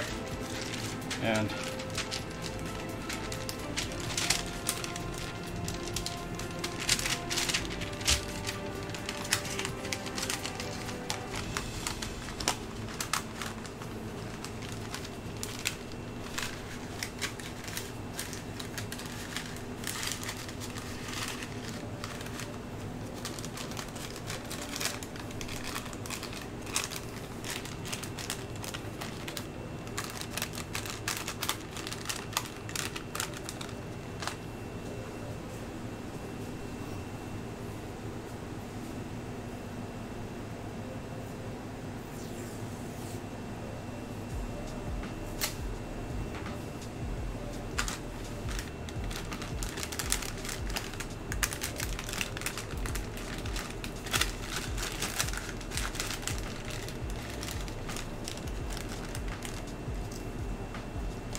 oh, don't come unraveled.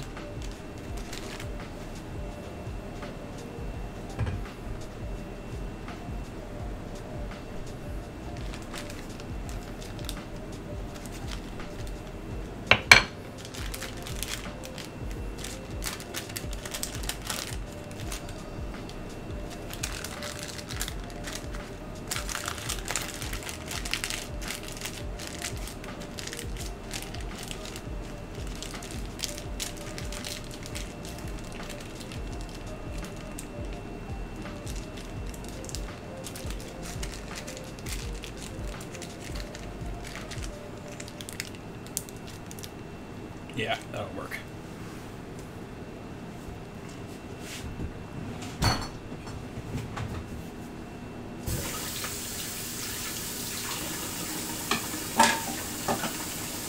Tops of those quarters are looking like they're getting close. How are we looking on time? We got another 2 minutes before we check in on our taco noodle. And I'm totally forgetting that we probably had a battle ages ago to play here. Yeah.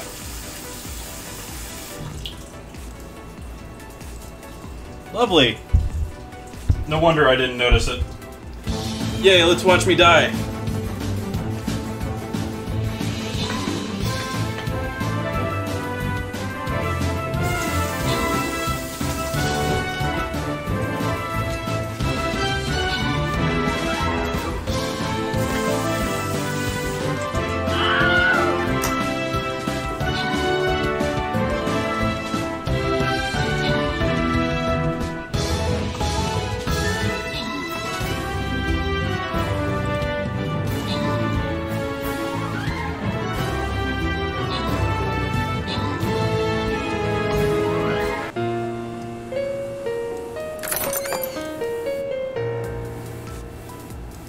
Let's start a new map.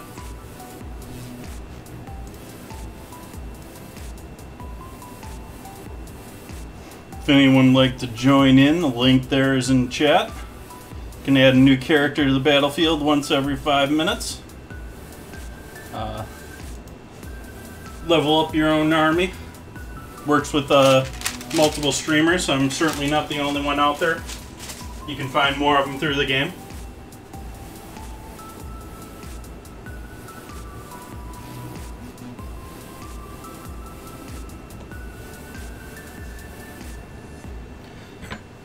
So let's look here.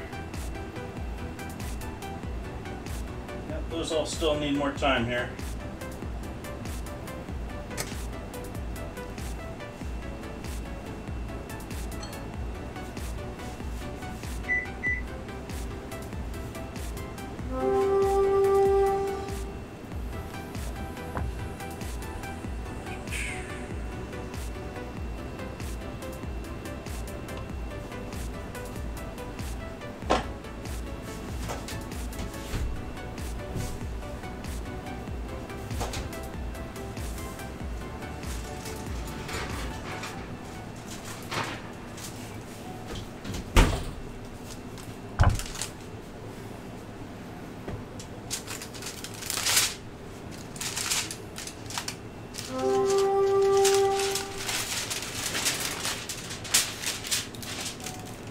So we got our steaming started. We got everything up to temp. That was the reason we were covering everything.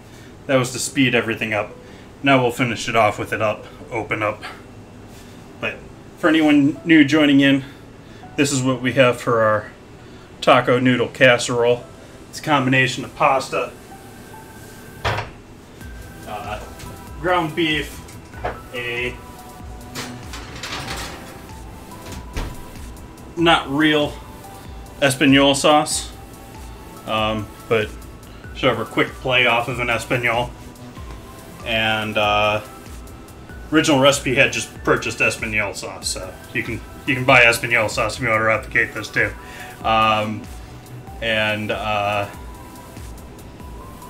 Let's see what all else is in there. We got onion, we got beef, we've got pork stock, we've got a bit of a roux, and we have tomato paste, a bunch of Mexican seasonings, and cheeses in there. Should be a good time.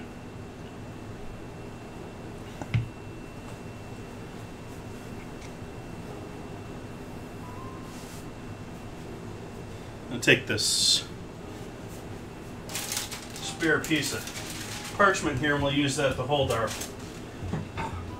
pears when they're done cooking, because they're going to have to be held for a little while. And it's alright because it's a chilled dish. They have to be cool anyways.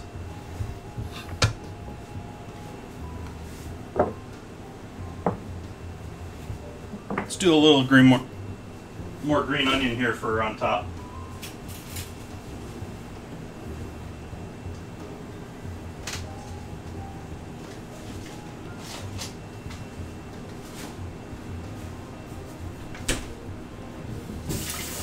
This time I'll just do the tops.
Sort of tempted to throw this guy in the fridge because we do want to keep it chilled a little bit.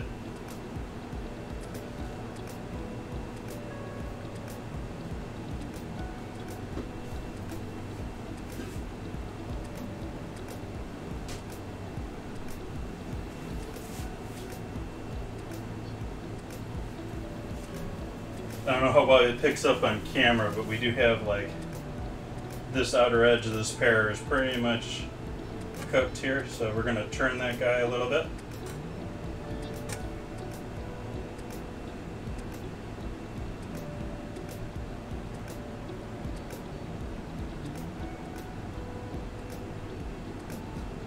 I assume even with this, even with the liquid, we probably got too much heat on this side. But I did say I was going to add a little sugar into there, and it's not so much for the pears as it is for the sauce afterward. So let's sprinkle a little sugar into there.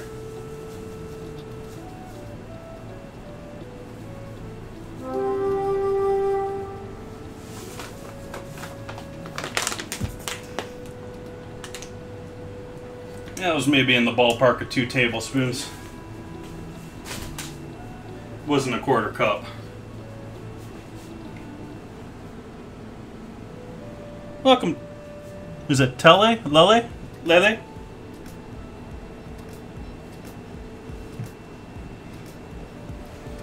Hard to see with... Oh, what's wrong?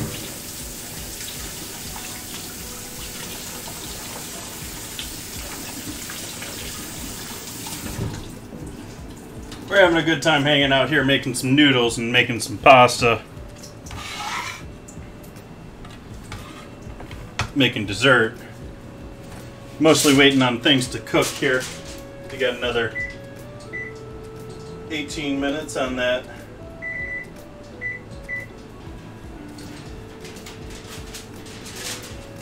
Taco noodle casserole, since today is National Taco Day. Or it might be World Taco Day, but it's at least National Taco Day.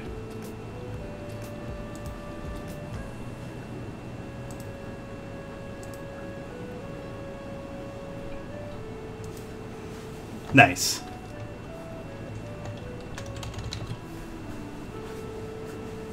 Guess I have to type that in today since my Stream Deck doesn't want to do it for me normally.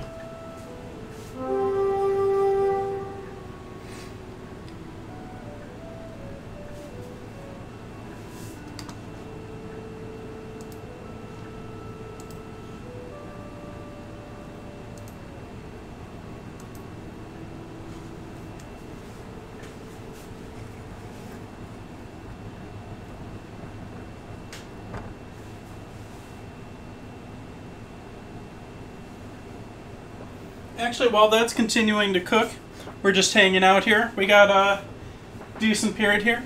I'm going to take a 5 to 10 minute break here. I'm going to roll a ad here for the non-subs, and for the subs, you're going to get to see my recently added 1950s era old school commercial set up here. So I'll be back here in 10 to 15 minutes. It is 6:21 here. PM, that's Pacific Standard Time. See you in 5 to 10 minutes. Folks, why do you eat Wheaties? We like it. But did you know it's always been whole wheat with all the bran, and bran is one of nature's best sources of food fiber. That's news to us. Wheaties breakfast this morning? Sure, it helps me feel fit. But do you know Wheaties has bran fiber your body may need? That's news to me. Why Wheaties? Oh, we love the taste. Have for years. But do you know for years you've been getting something extra for your diet? Bran fiber? Well, that's news to me. Wheaties. It's brand news.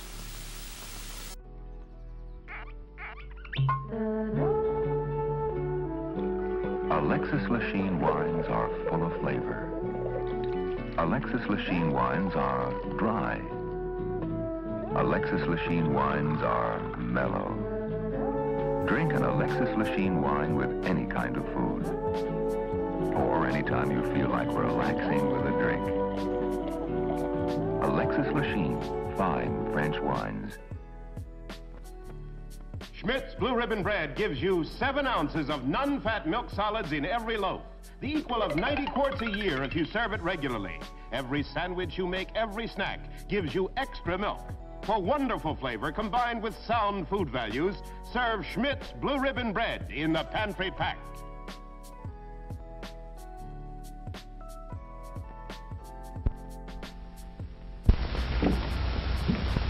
What? Keeping the coffee in the icebox?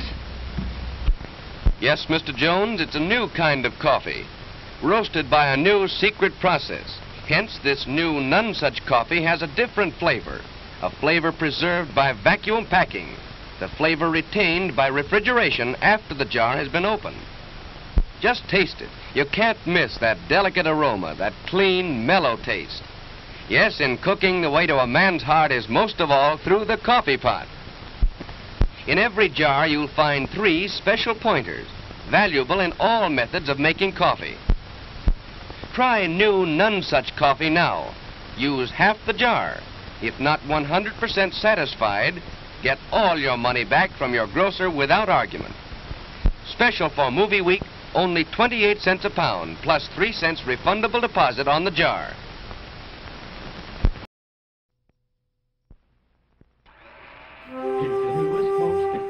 Sound in town. It's a General Electric blender that's going around. Completely new from base to lid.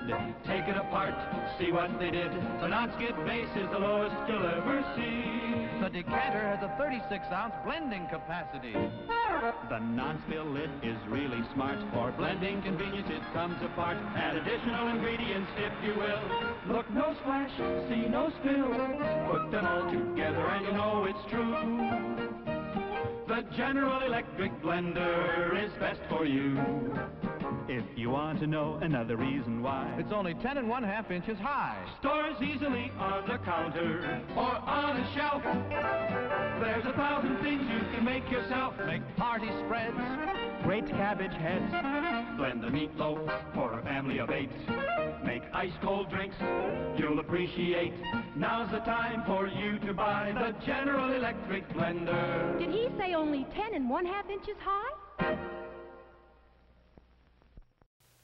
Next week, George and Gracie will be brought to you by Carnation. Hiya, happy boy. Wish you'd been with me today. We saw a great dog show, some beautiful dogs. There was the handsomest poodle, a real beauty, an international champion. His owner gave me some good advice. There are many dog foods on the market, but the Carnation Company makes the best. It's called Friskies, and it's quality all the way through. You should have seen the champion collie. He won everything in sight. The handler told me. A very important part of this champion's diet is meat. That's why we feed him Friskies. The principal ingredient is lean red horse meat, the best you can buy. So happy, you're getting real quality, and you're going to get your Friskies right now. Friskies is prepared to the high standards of Carnation Company and guarantees prime-grade nourishment. If you've ever been to Venice, you remember the gondolas and the picturesque waterways. And you remember the food, too. Superb food, prepared with that very special Italian touch. The same special Italian touch that Chef Boyardee sauce with meat can give to your meals over here. Because the recipe for this tangy sauce has been brought over from Italy by this famous Italian chef. Chef Boyardee sauce with meat is made from juicy, sun-ripened tomatoes and tender, quality beef, simmered in a spicy sauce that makes a rice and cheese loaf, a casserole, or a spaghetti dish a real Italian-style dish. So when you'd like to add that special Italian touch to your dinner, do it with Chef Boyardee sauce with meat. Try Chef Boyardee sauce with mushrooms, too. Both are prepared from the chef's own Italian recipe. Hello, welcome back. We have our casserole with another 10 minutes to go here, and we're still waiting on our poached pears here. I am thinking I'm going to take out these quarter poached pears, though, because they are looking like they're not completely cooked, but they're close enough there that we don't want them starting to fall apart either. So it's a little bit of a delicate balance there. That guy I think is a little bit larger. I think we're going to leave him in there a little bit longer. And these half pear, they're also not looking too much further along here. This guy looks like I could almost pull him out, but this guy needs a little bit more time. He could almost be pulled out too.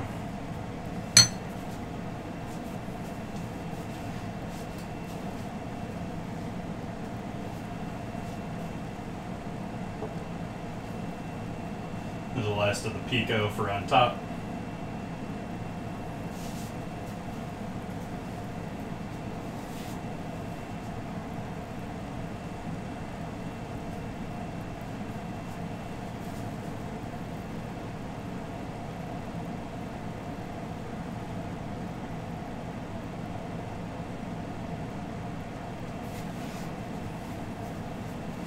Sometimes when people poach pears, they will add, typically the recipes, I was keeping it just pear tonight to go with the ginger. We got all the other stuff going on here with the cream cheese, and so, but typically they'll throw some spices in there. There'll be some like star anise, maybe a little anise flavor, maybe a little cinnamon action.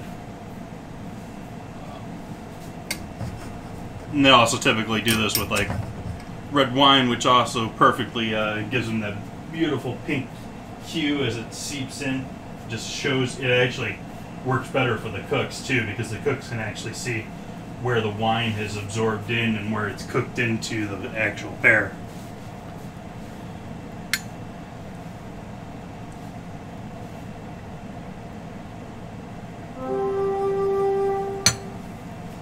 I think we got some help this time.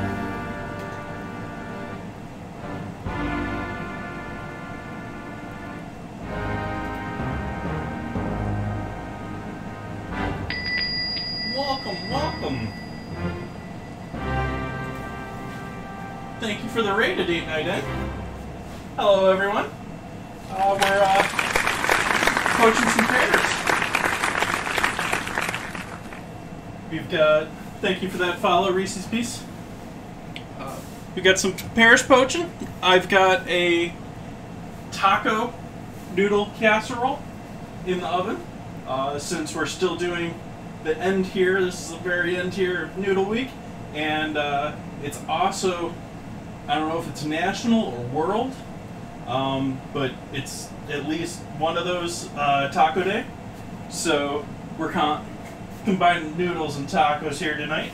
So we got some little bit leftover backyard garden pico and some green onion for our garnish on top of that when that comes out of the oven.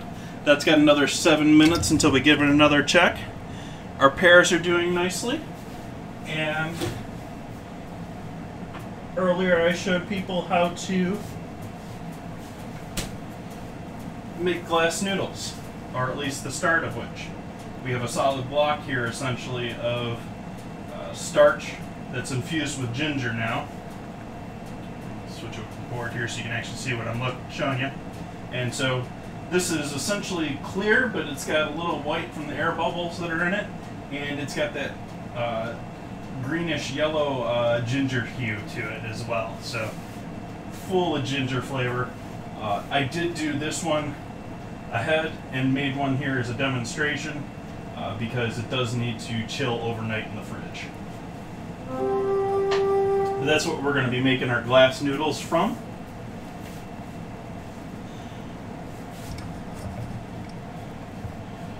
And I think we're just about there with our pears. I think that looks pretty good to me. Let's try and drain them out, and yeah, that's doing pretty good there since I just ruined the back of that one.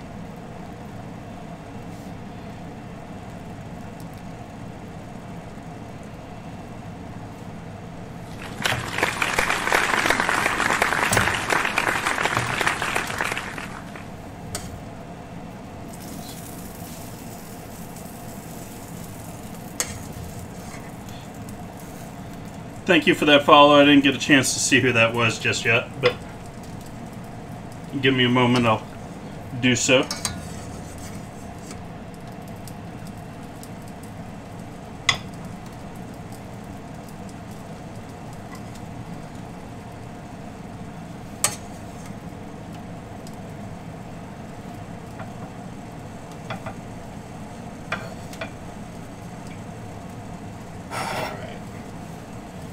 Pears, we got our Pear liquid now.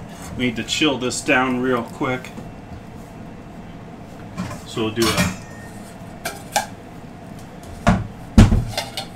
quick ice bath.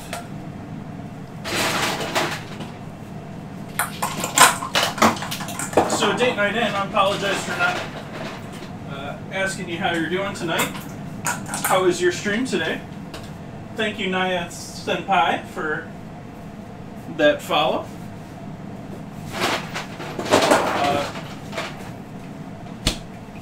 I know you did noodles the other night. Were you doing noodles again tonight?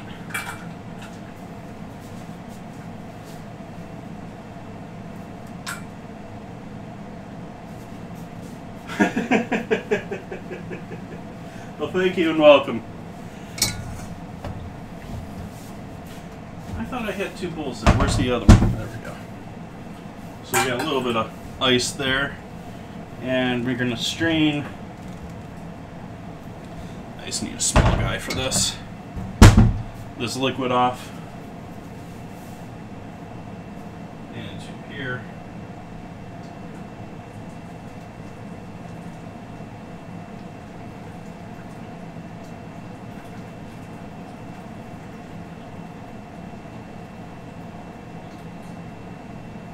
So this is a cold dessert, so we're gonna have to, that's the reason we're chilling this down. We're gonna have our, this is gonna be essentially our pasta sauce. I hit that with just the tiniest pinch of salt there.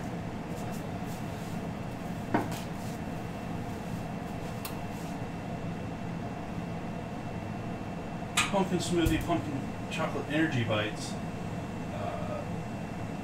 orange chicken with veggies and rice, sweet potatoes and steamed broccoli. Nice, nice, nice, nice. Tomato soup. It's certainly the time to be making tomato soup here. Everyone's trying to get rid of their tomatoes around me here. Well, those that are still trusting them, because we've had a fair amount of smoke this year. But I love me some orange chicken. I've made that before. Chocolate energy bites. That's almost, pumpkin chocolate energy bites is almost sounding, what do you call it?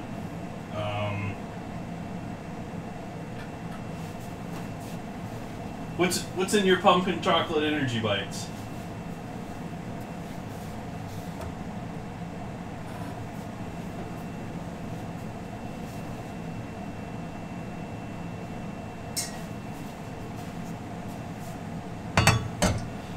I do love me some tomato soup. I haven't made any tomato soup this year, but I used to sell heirloom tomato soup all the time, and so it's one of those things that I used to make and have around all the time, and I'm sort of like, yeah, I can live without that for a little while.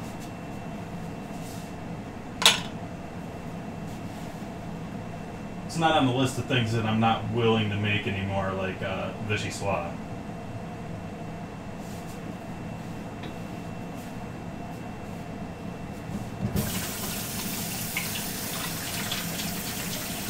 Welcome, Portionate.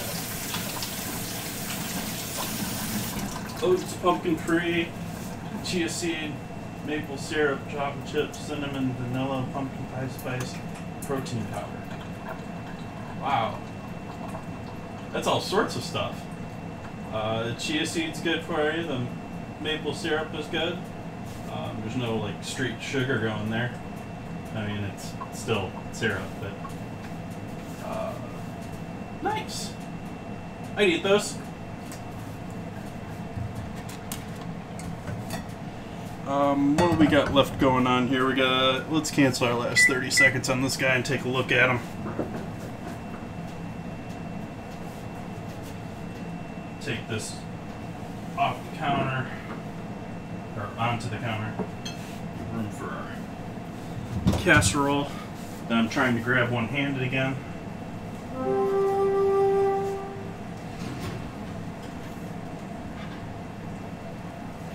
And there we go. That's looking yummy to me.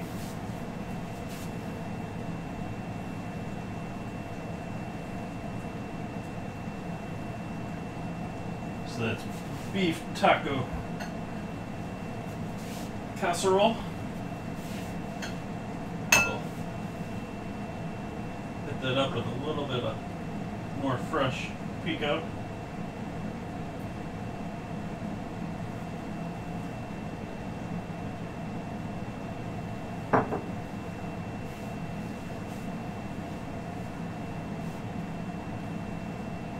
And a ton of green onions, which there's already a bunch of green onions in this, but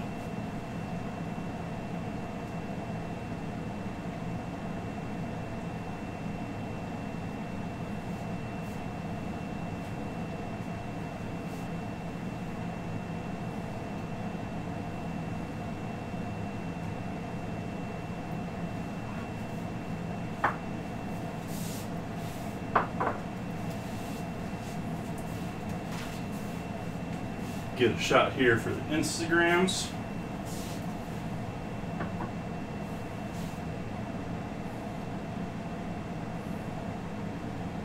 Oh good, they opened more areas up for people to get back from the fire evacuation here in Sonoma.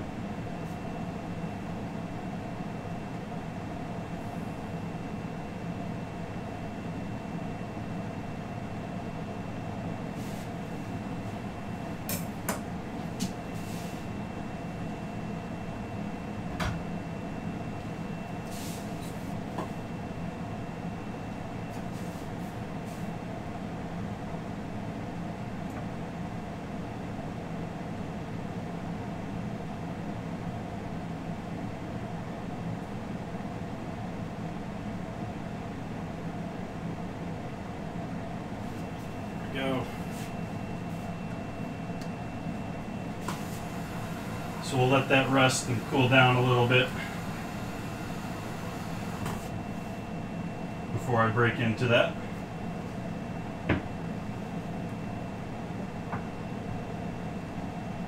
I wouldn't rest that like that if this was a stone. This is a wood counter, so it's not too big deal if I get a little heat on it, but I don't want to cause it to discolor or something like that, since I rent this space, do not own it.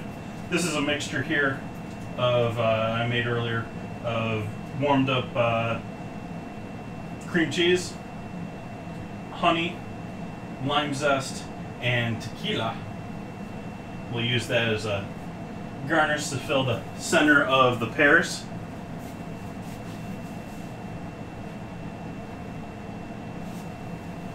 So we just need to wait for this to sort of cool down to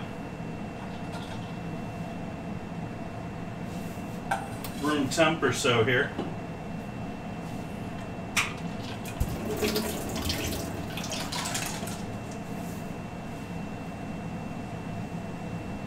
Yes, I realize the water makes a better contact with the bowls, but the bowls are the same size, so if I leave the water in there, it's going to overflow.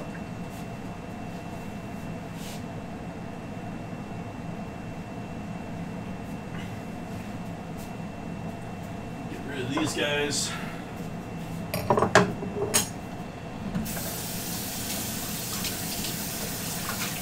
Are almost finished here. The glass noodles here cutting thing is just sort of the quick ending here. It should be sort of cool though. Hopefully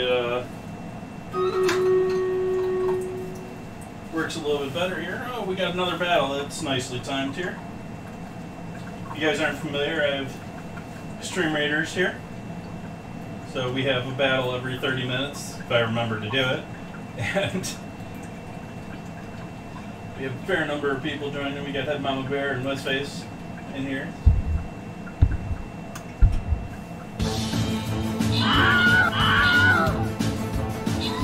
I think we got this one.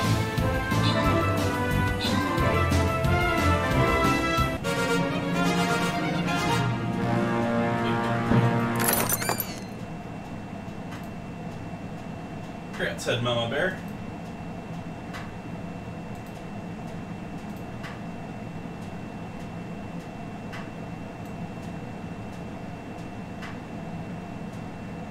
And there's no real enemy. Oh, there's one enemy up over there. There's more enemies going to be revealed over time here, so I'm not going to be able to add any more characters, but if there's other stuff that pops up around over here, feel free to add other characters around those areas.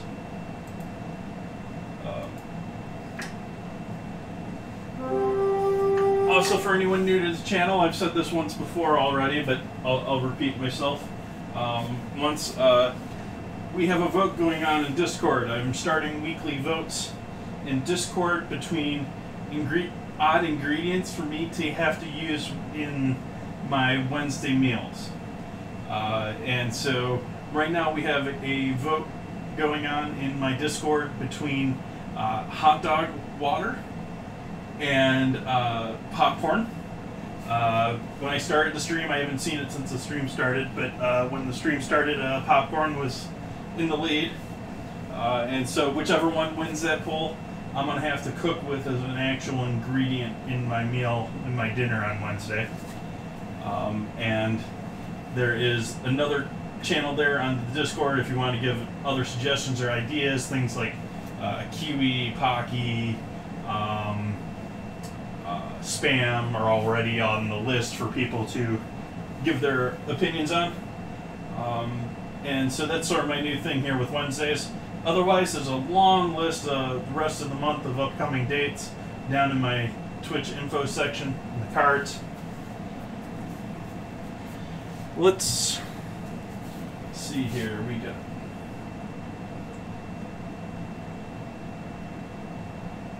it's still a little warm.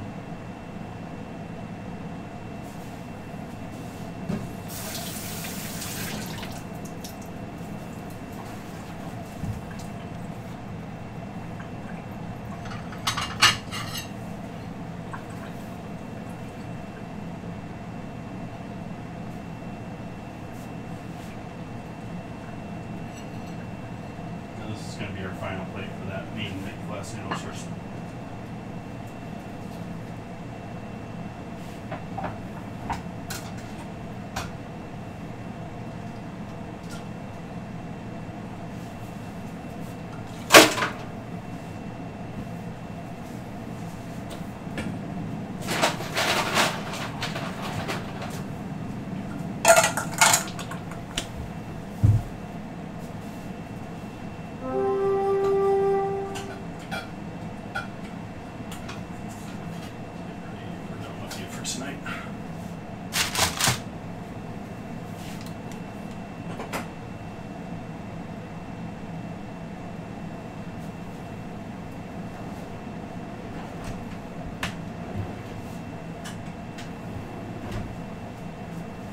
So I've tried this once before with this guy, and it didn't work out all that hot. Let's see how this. I'm hoping it's going to turn out. I've increased the starch content slightly in this from the original recipe, in hopes that it will do better in that regard.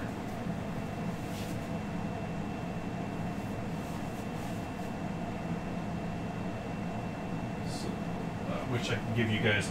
Let's try and do it by hand. Close up.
Thank you for the follow, Miss Tapcat.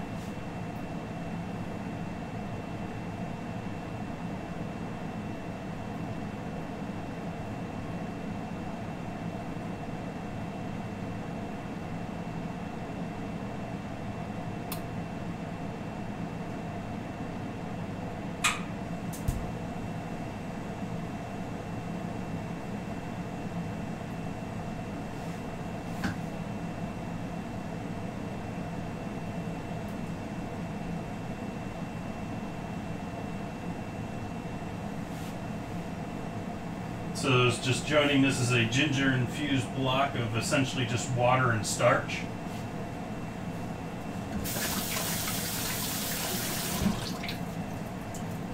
Traditionally done with mung bean starch, but I used cornstarch.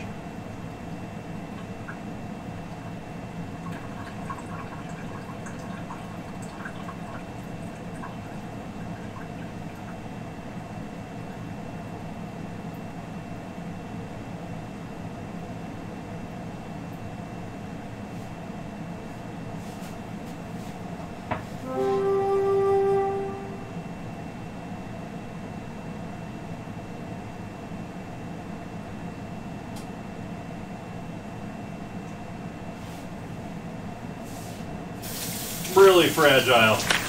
Really fragile. Thank you for that follow, Lady Noggin. Nogginata. Apologize for my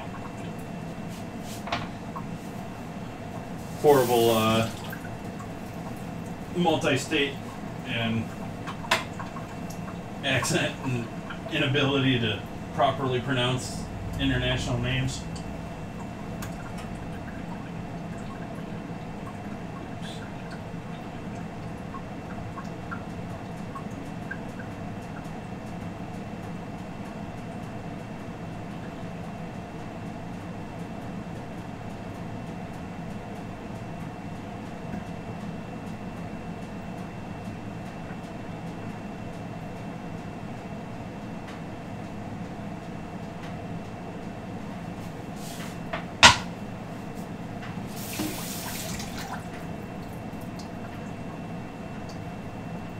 Did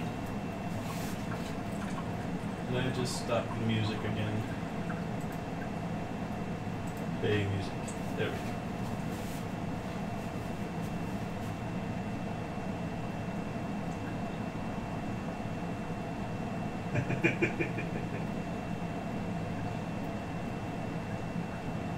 I am not surprised.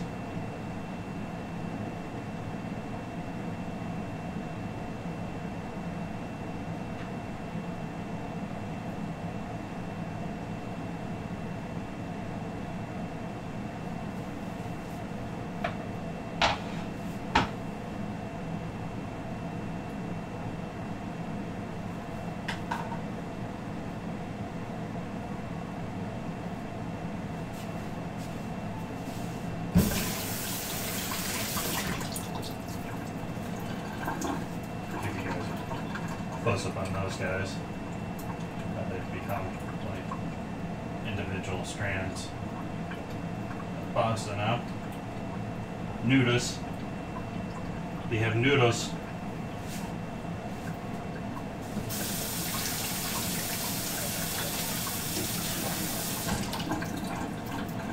And the grater is seeming to work this time. Although they are rather fragile. I think I wish I had something that could cut them just slightly larger, just slightly thicker.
Gonna do maybe one more pass here. We'll have enough noodles for this. The rest of this, if you don't want to sit here and try and grate it down fine, like I said earlier, you can just thin chop them into noodles if you want, or however you like. This is ready to go as it is.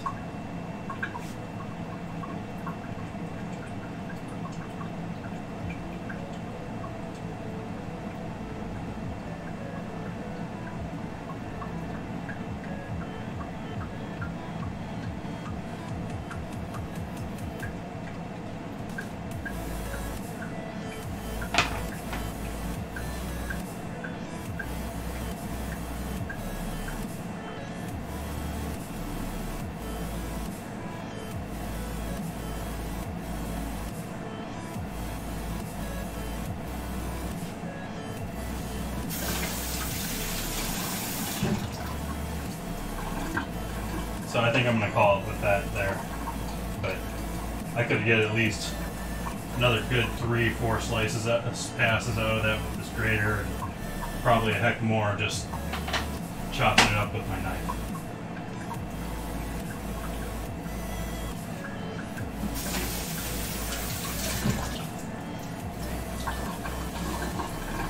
So we have our dish here. We're going to use a fork, or do I want to use... Why is my oven still on?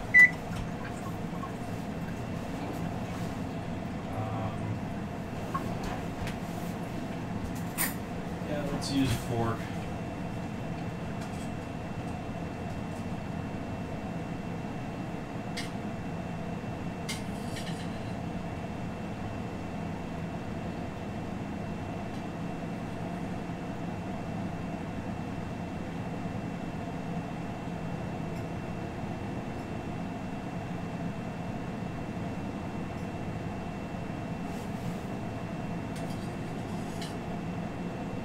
No worries, Doomation. Have a good night.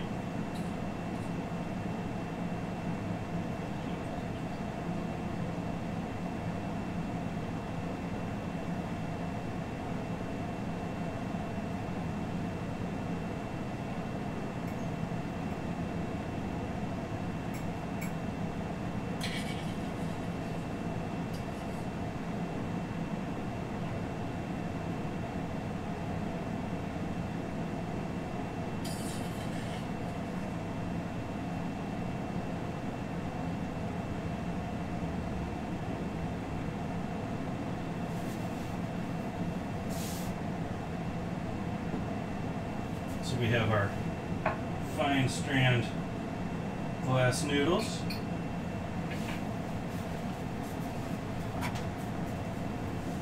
We'll grab ourselves one of our pears here.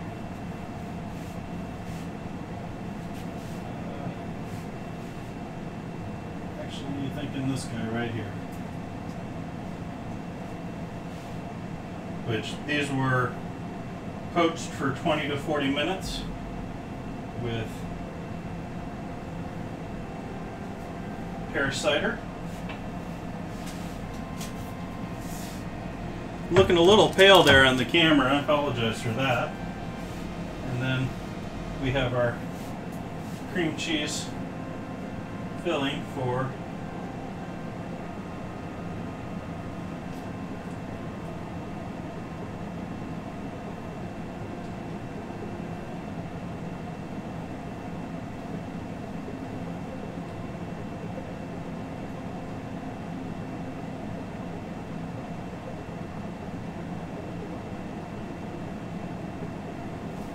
in the center there.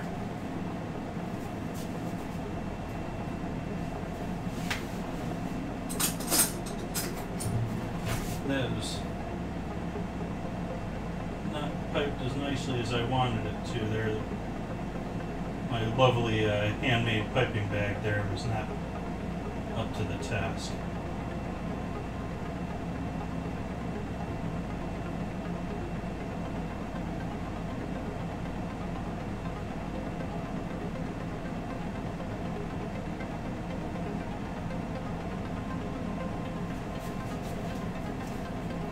We'll finish it with, I think, a little bit more lime zest over the top here, which a bit paler than I intended it to be here, but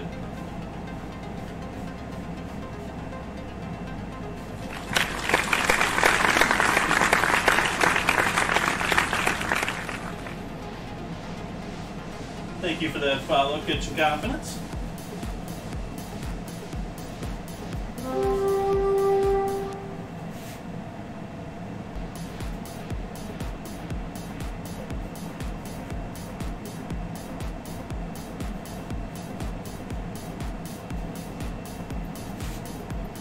So this could actually just go back into the fridge and hang out until you're ready to go, but we have our cream cheese with lime zest, honey, and tequila, our cider poached pear, and sitting on a bed of homemade glass ginger infused glass noodles. I'll give you guys a up close over here on that. Ooh. So I try and slide it off of the plate, lovely. Everyone can clip that.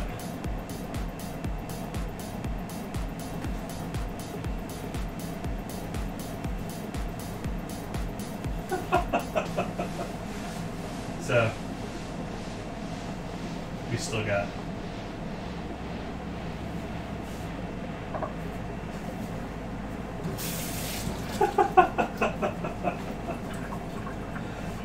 so I'm quite happy with how that turned out. Let's see how this...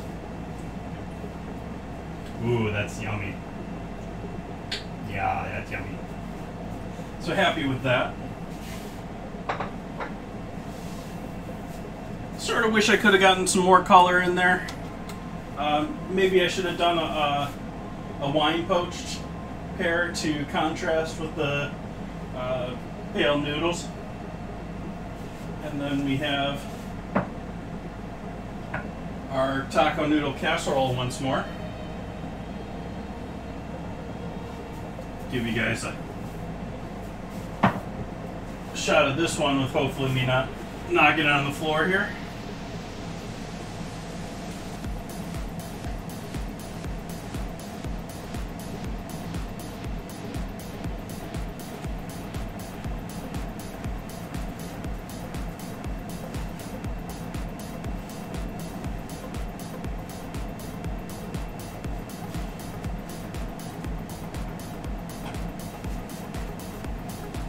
So let's break into that here, and I think we'll call it a night from there.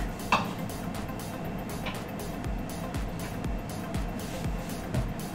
think I'm just going to ditch that at this point.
Why, hello there, neighbor's dog.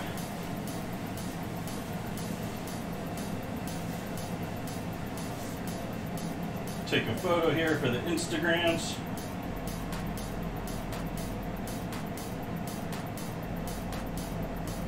I already got one earlier, the whole casserole, so don't worry about that.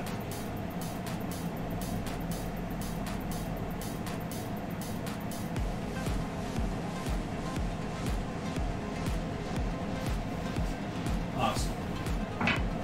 I didn't get a photo of our plated pear dish. I'll do a quick photo of that here.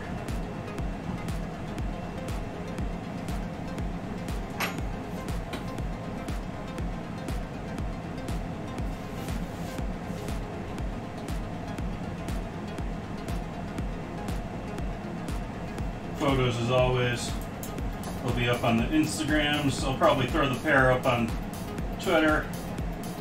And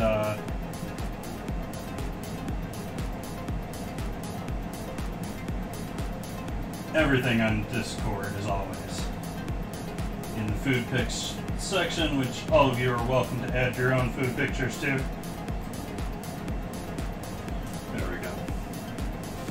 Cool, cool, cool. Let's see who we're gonna give a host up to here tonight, or ready to, or how many live bodies we got here still.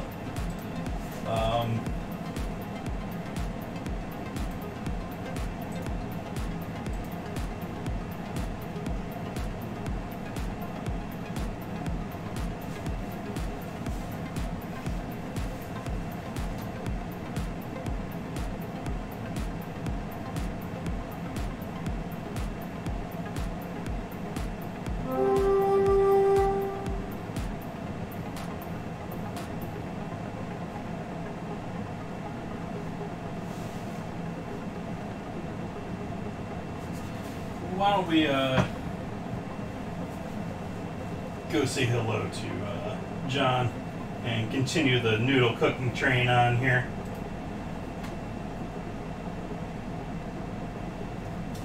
Thank you for about Stream Raiders. Let's see, are we ready right now? No, we got another 7 minutes. I will finish the last Stream Raiders battle off of stream. Let's give a host up here to John Leon of Team Bone-In.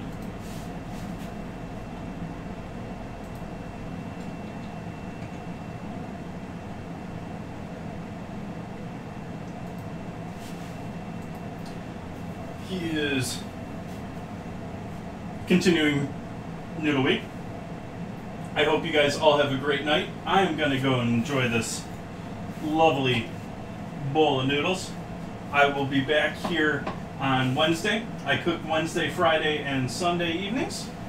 I hope you come back to see me again. I hope you have a great night.